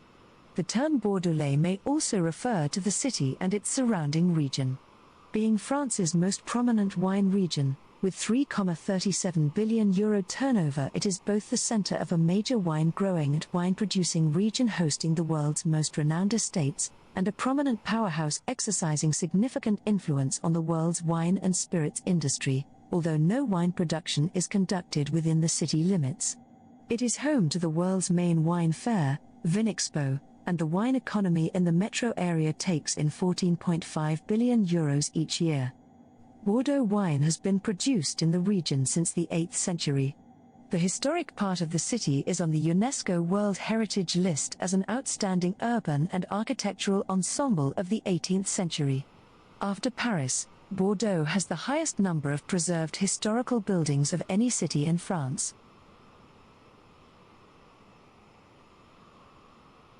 So they've been around since the 8th century, and there's only just a little over 1 million in certain places. We have that here. Easy in Colorado Springs.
Levi's changes name to Levi's. 2 eyes. Because of Beyonce? Canva acquires Affinity to expand creative software range. Lamborghini unveils its first logo makeover in 20 years. Louis Vuitton crafts trunks to protect Paris 2024 medals. Coca-Cola welcomes unofficial street spins of its logo. Cyber flashing could be illegal with passing a proposed U.S. law. So the Tuesdays, the booby pics, flashing.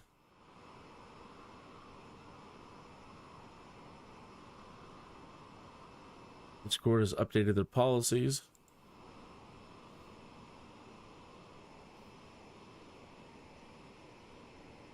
Adidas kicks off laughs with the Xbox shoe. Studio Ghibli makes The Boy and the Heron still available for free use. Studio Ghibli makes The Boy and the Heron stills available for free use. Sun chips to release limited edition chips during solar eclipse. That's another weird thing. New Spider-Verse short highlights a superhero struggle with anxiety. Shrek's swamp opens as a spa.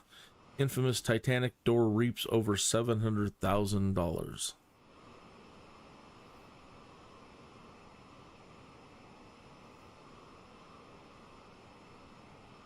Five hidden features of WordPress. Now I'm thinking about, again, I talked about going to find a different host, a web host. Everybody's like, well, WordPress is really cool.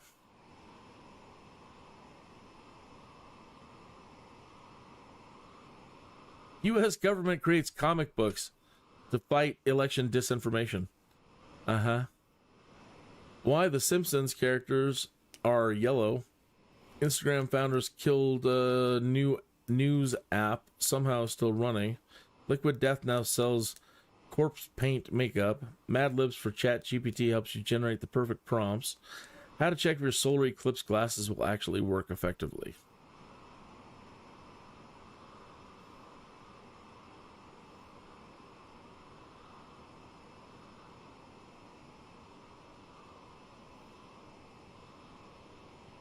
Apple announces WWDC 2024. Adobe launches Firefly services for developers and brands. Mattel debuts Hot Wheels car that moves myriad ways for Autism Acceptance Month. Samsung rolls out Tesla Cybertruck phone. IKEA Allies. Cat Astrophes. What are you trying to say here? In playful pet campaign, Lego urges cops to stop plastering toy heads onto suspects' photos. Yeah. You notice how everybody's now white too?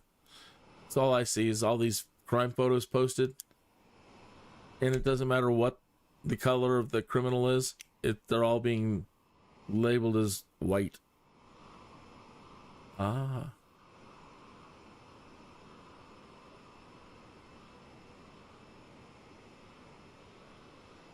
"15 WordPress Pro developers you should follow in 2024. I probably should. The Getty releases 88,000 artworks for free use. Disney Plus quietly refreshes its logo. NASA shares how to best photograph the solar eclipse. Dion von Furstenberg launches her first Target line. Tetris creator offers glimpse of reversed game that never happened. Pixar animator what? Go back. Pixar animator shows the unsettling skeletons underneath its 3D characters' mouths.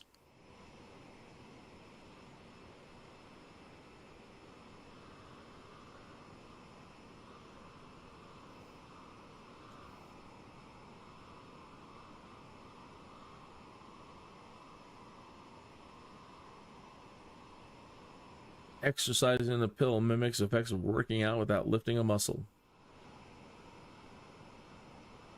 NVIDIA builds humanoid operating system. New York Times launches new word game. Tate teams up with Swatch for vibrant artsy watches. I didn't know Swatch was still around. Stability AI. CEO resigns. Apple creates manuals and downloads site for hassle-free help. YouTube demanded by authorities to reveal viewers of certain videos. OpenAI pitches Sora to Hollywood studios. I wonder what that means about YouTube. YouTube demanded by authorities to reveal viewers of certain videos.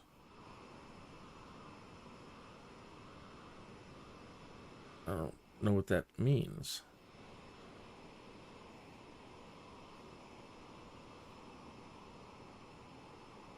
David Wilcock, he was live. Ace Hardware. I don't know that that's them.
Microsoft Flight Simulator Spring Sale runs from now until April 11th.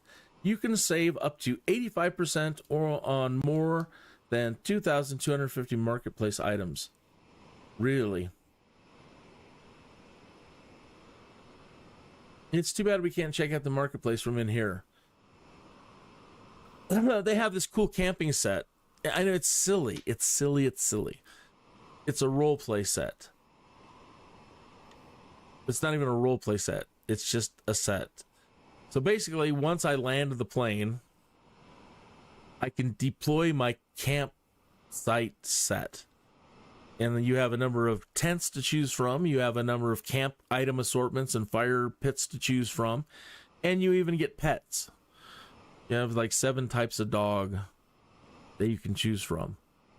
So when you're done flying, you can imagine that you're camping and take some nice photos.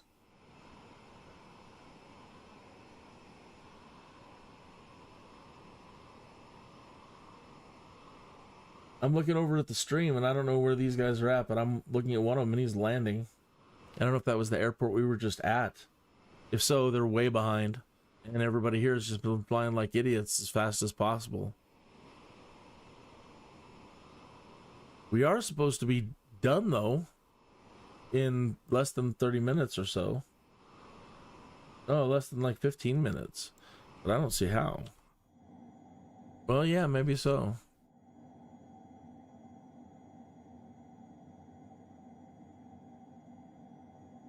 Oh, it looks like he just did a touch and go. Wish I could see his screen good enough to know what airport they're at.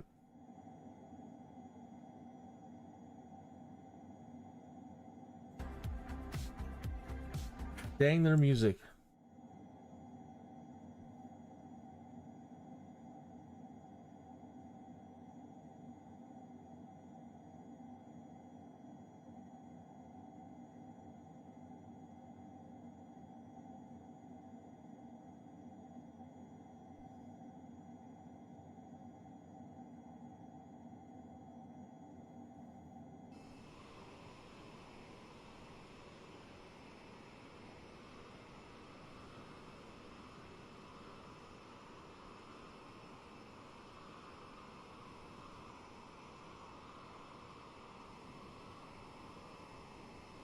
Either somebody has landed or they're flying really, really low.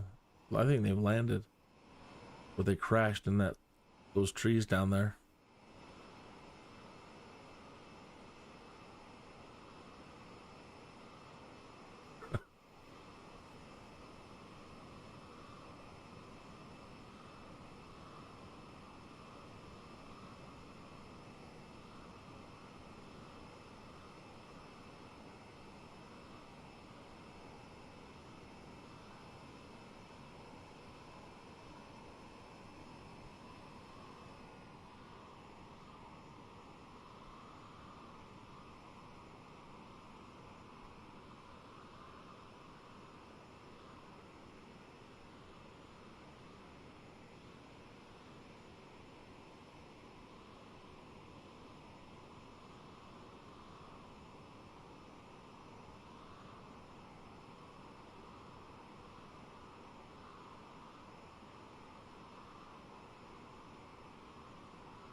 Somebody posted a picture. Ponderosa Steakhouse.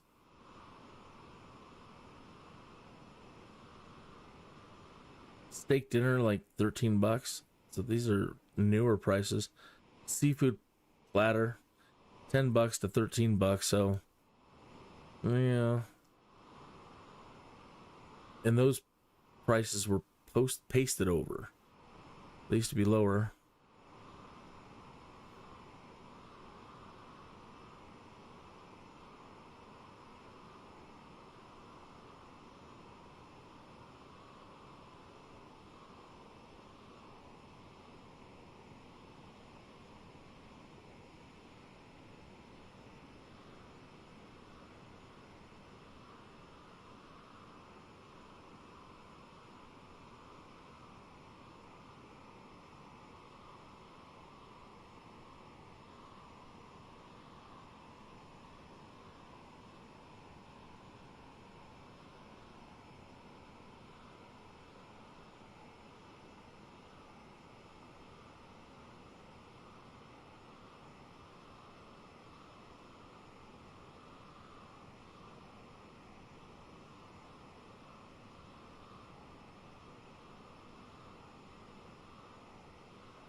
You can really learn a lot about a person's character based on where they know Tim Curry from.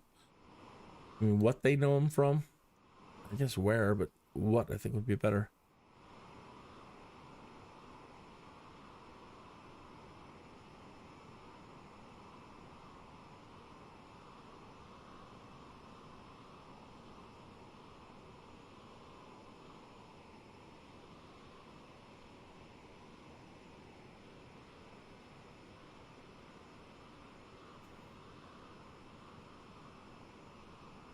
Sad, Louis Gossett Jr. passed away.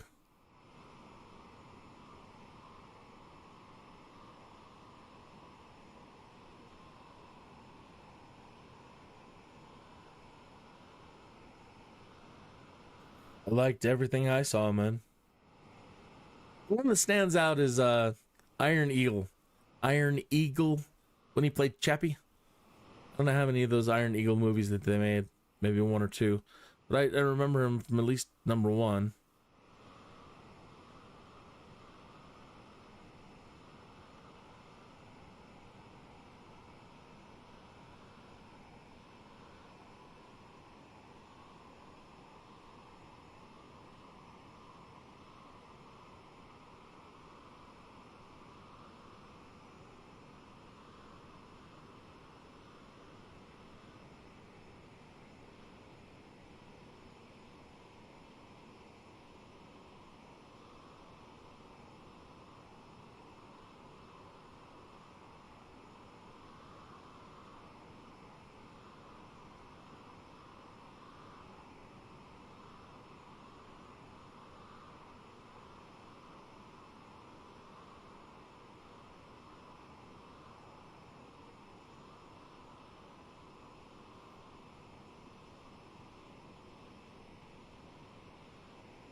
I don't know where they're at. They're over some mountains. They've got a mountain range in front of them. And we haven't passed any mountains that I recall. At all.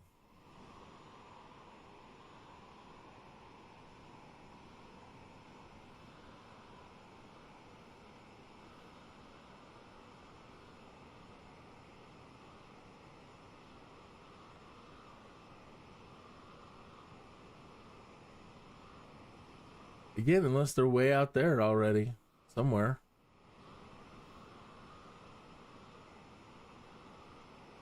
Maybe they had to speed up because the show is supposed to end in 5 minutes. Yeah, we're not even there.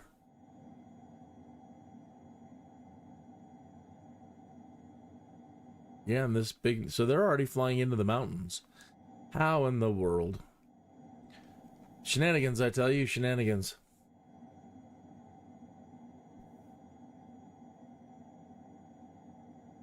Hold on, I'm doing something drastic.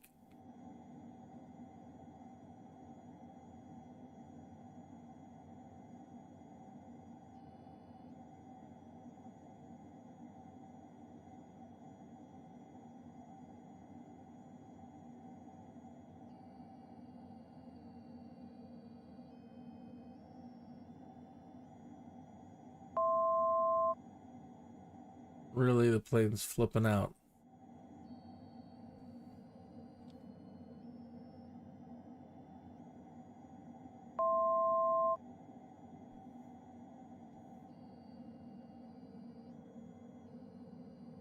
The simulator lost its mind.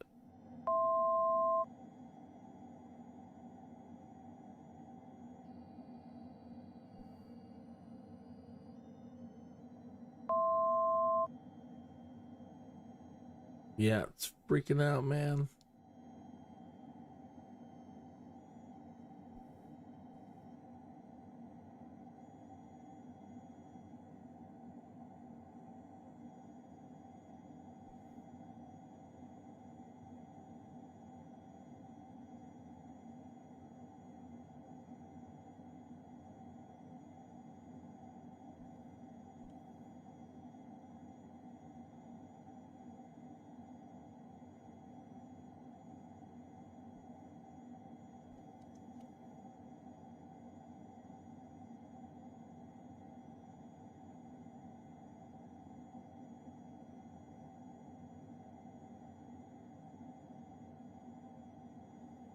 The Canal du Midi is a 240 kilometers long canal in southern France.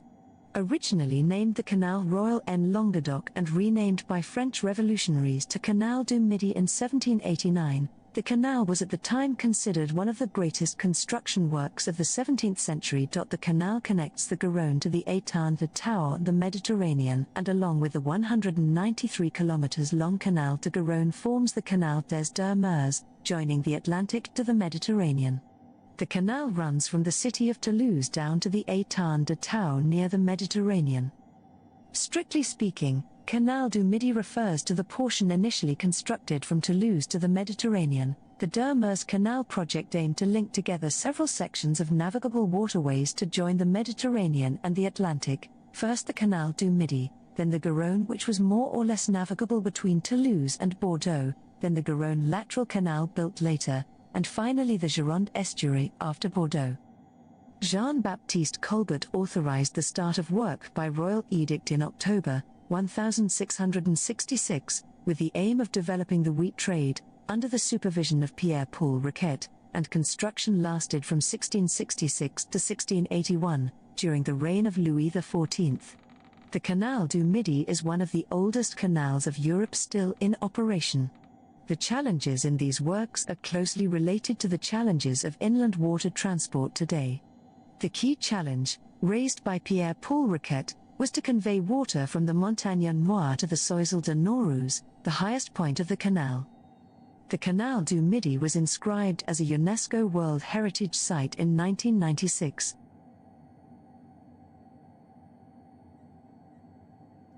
Okay. Still going a little fast, but...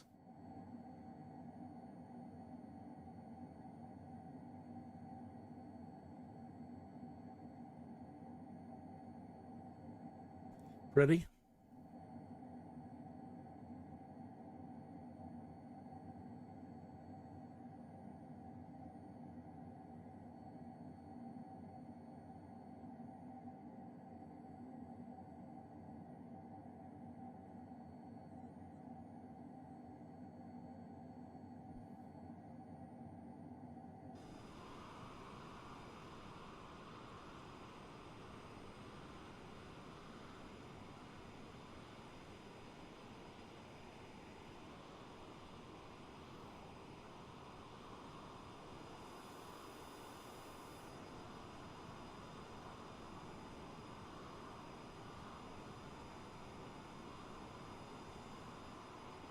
Wow.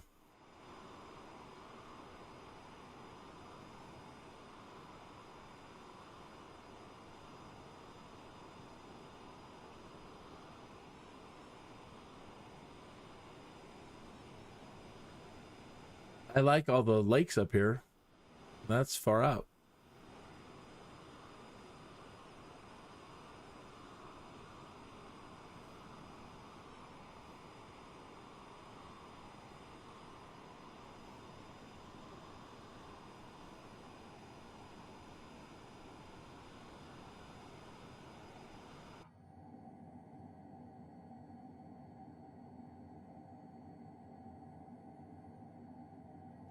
Two minutes and 50 seconds?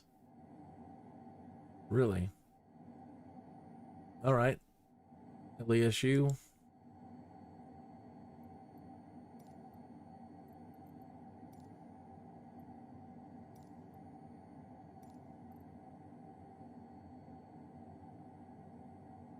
"12 miles, 11,700 feet inbound, land runway 21.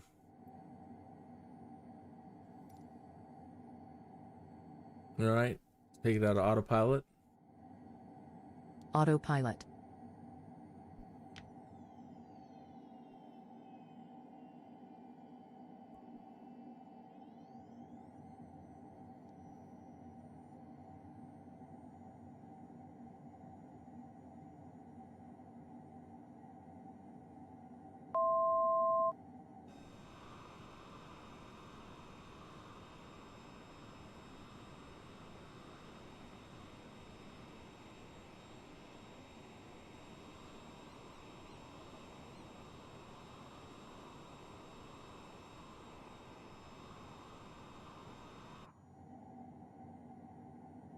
You all right?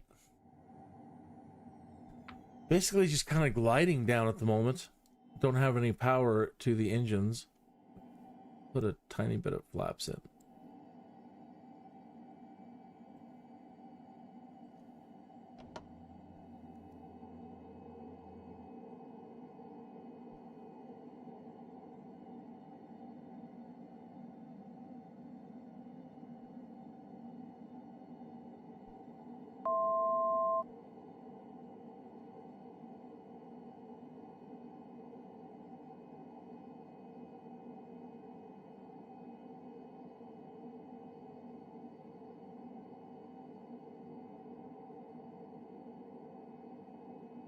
Might want to fasten your seatbelt.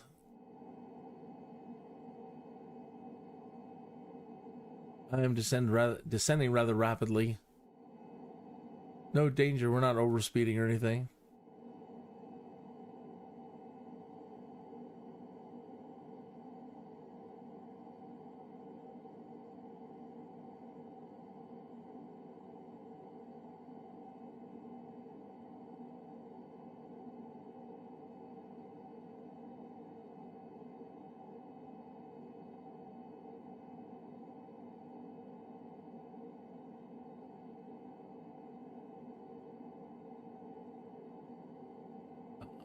Getting some lag.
Funny, it takes us right into the mountain.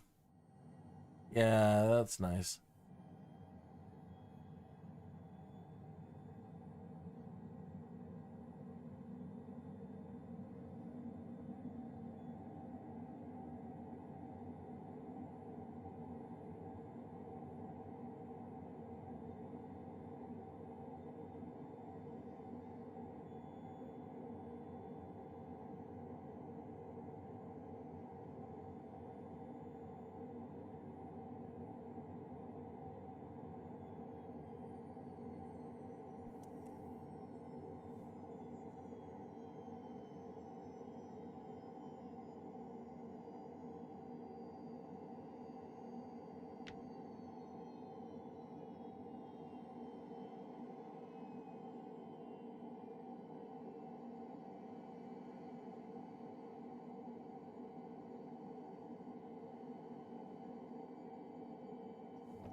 speed brake.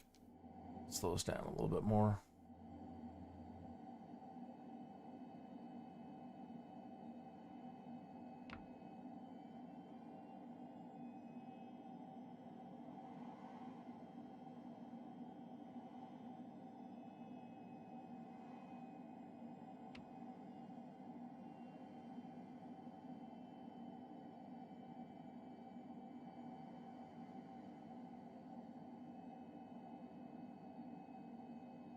Still coming in pretty fast.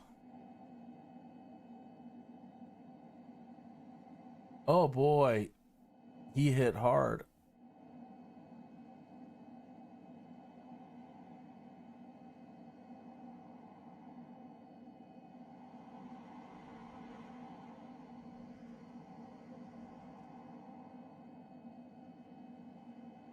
Boy, I'm gonna hit hard. Oh my goodness. Oh, what? Is auto throttle on? No. What's up with the throttle? Oh my gosh.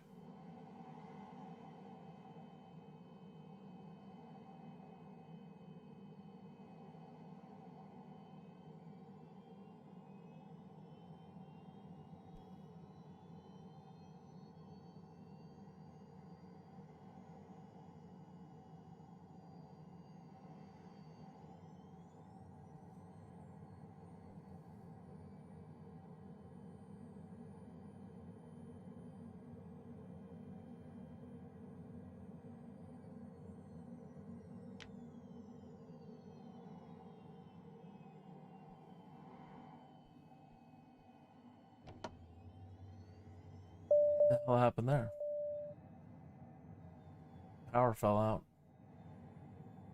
All the power's fallen out. Come on.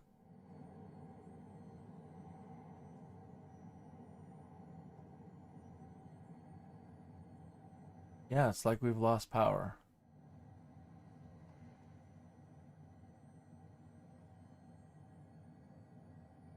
Very strange.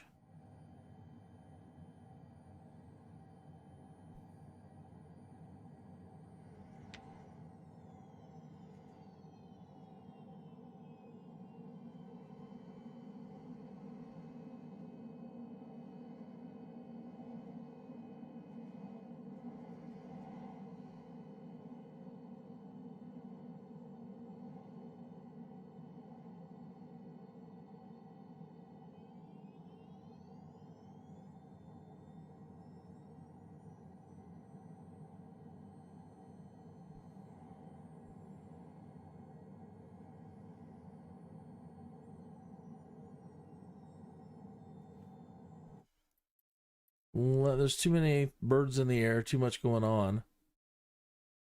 Drop all this back down.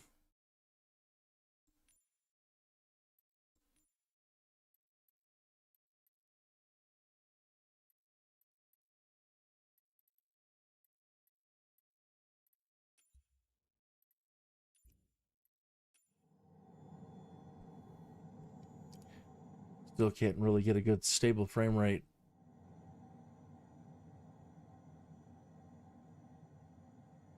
A little bit better.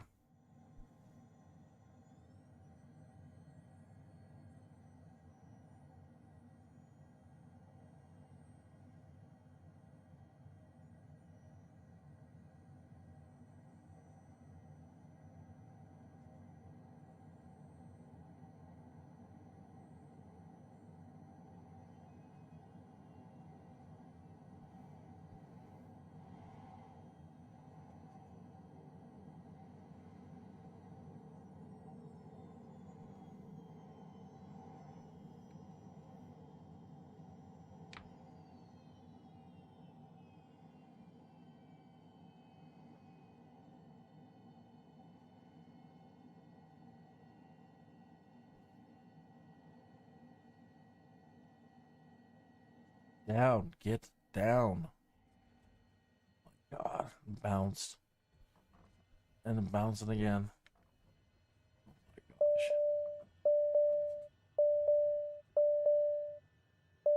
gosh. And then it just stops. Ah, well, the fun times you can have when did I blow out my landing gear? Is that what it's saying happened? Yeah, I guess I blew out the landing gear.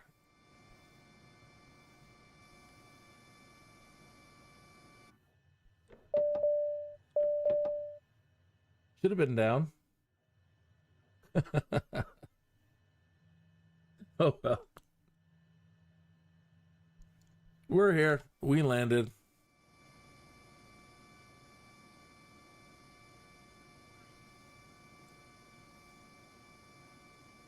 Oh boy, how embarrassing though. The people seem to be having a little bit of a he's slewing over the runway. Well, I don't want to be the guy that's just sitting there on the runway with the busted landing gear.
Everything got way out of whack there. So that's another lesson for the day, is that when you mess with the speed changes of the simulator, it's very hard to, when you try to get them back to normal speeds, things can go a little bit weird.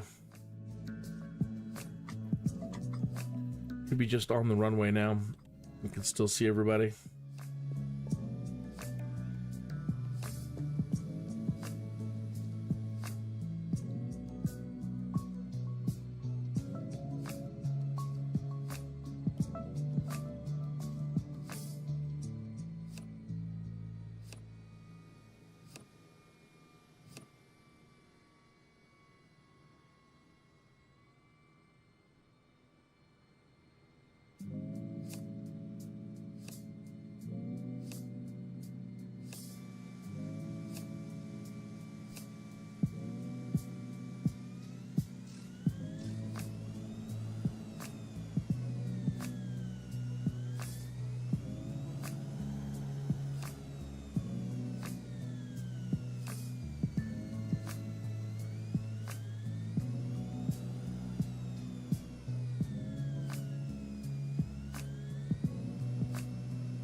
Taco the Silly.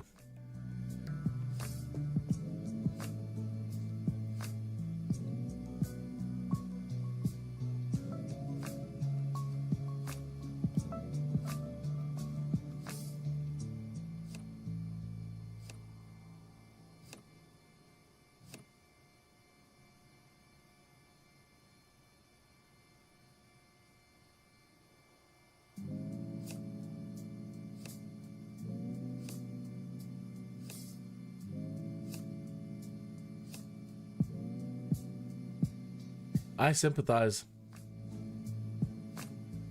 That must have looked interesting from inside his cockpit. Bouncing on your nose like that.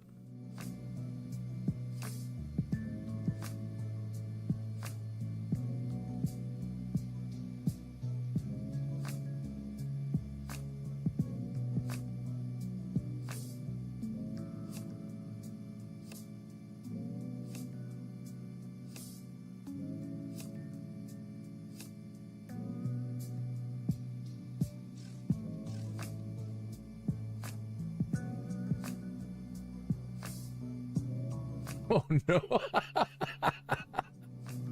Oh, there he goes. He made it. All of a sudden he dove right off the edge of that hill there.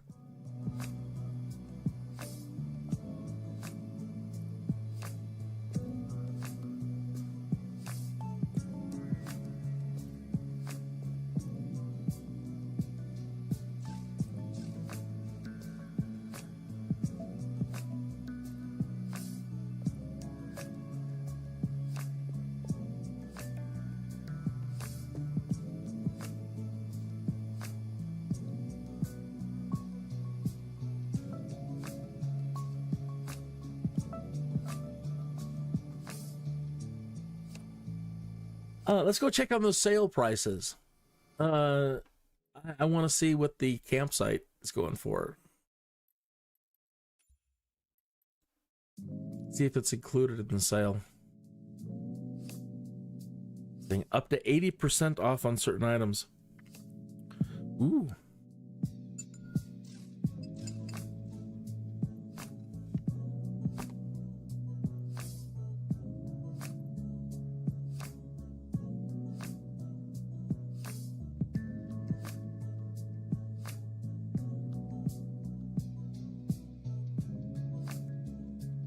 Maybe it hasn't started yet. I didn't see anything as like marked sale. There we go. Now I'm seeing sale.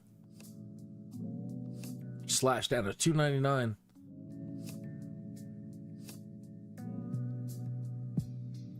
This is the kit. Oh, not much.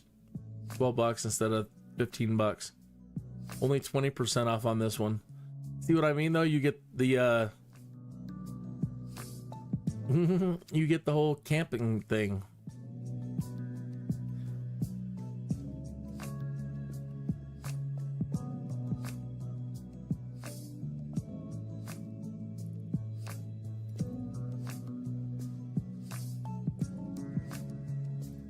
Where's the picture of the dog?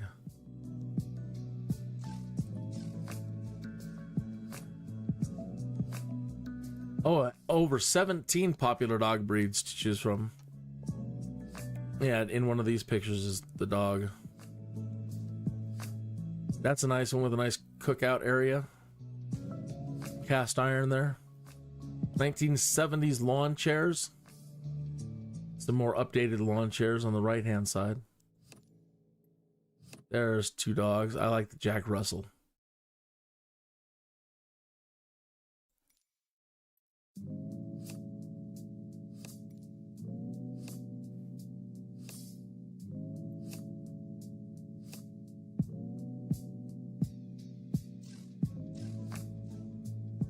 Yeah, it's pretty slick.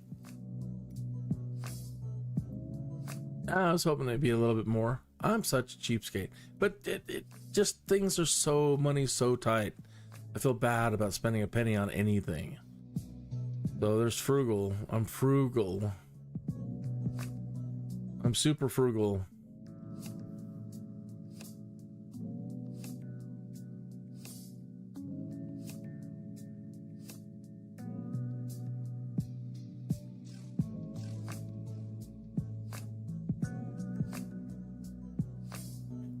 do, do, do.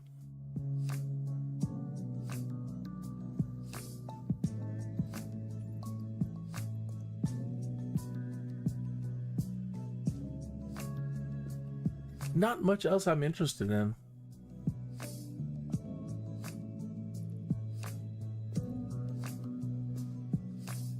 All right. Well, I think that's going to do it then. I'm going to shut down early today. Well, we started early, so, you know. And then later this afternoon, I am doing Rome 2 Total War. And I'm nearing the mid to the end game.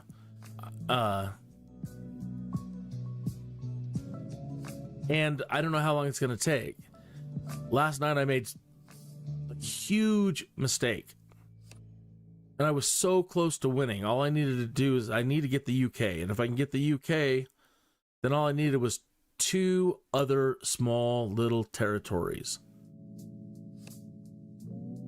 But now the people that I need those 2 small territories from are my biggest neighbor and my biggest rival. They're huge. So I don't know if I'm going to be able to survive. I've never made it this far in Rome 2 Total War. I've never done this well. And I've never beaten it. I've never won a game.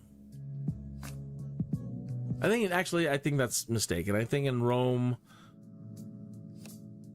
Total War number 1, I think I did beat it 1 time. That was a domination. And then tonight, primetime, 7 p.m., back to Baldur's Gate. And I'm down in the sewers, and I'm hunting for this lady named Orin. She's a weirdo. I think she's a demon. And we've got to try to get this stone from her. And then this other gentleman in the town somewhere. We need these stones. Anyway, I took a peek down there last night, and they're horrible. It's going to be a horrible fight. Got to figure out a way to beat them. So, if you're into that, hit like and subscribe, do the notify thing. And that's what I'll be doing later tonight. Other than that, I will see you on Monday when it comes to Skydude. I don't know what we're going to do next week. Either pick it up at Spain and keep going on, or do some gliding, or some DCS World. We'll do some fighter pilot training. We got to stay up with that.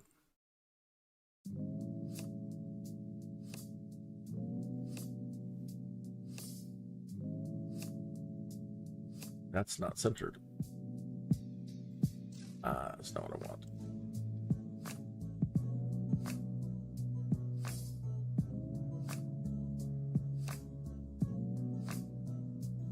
There we go.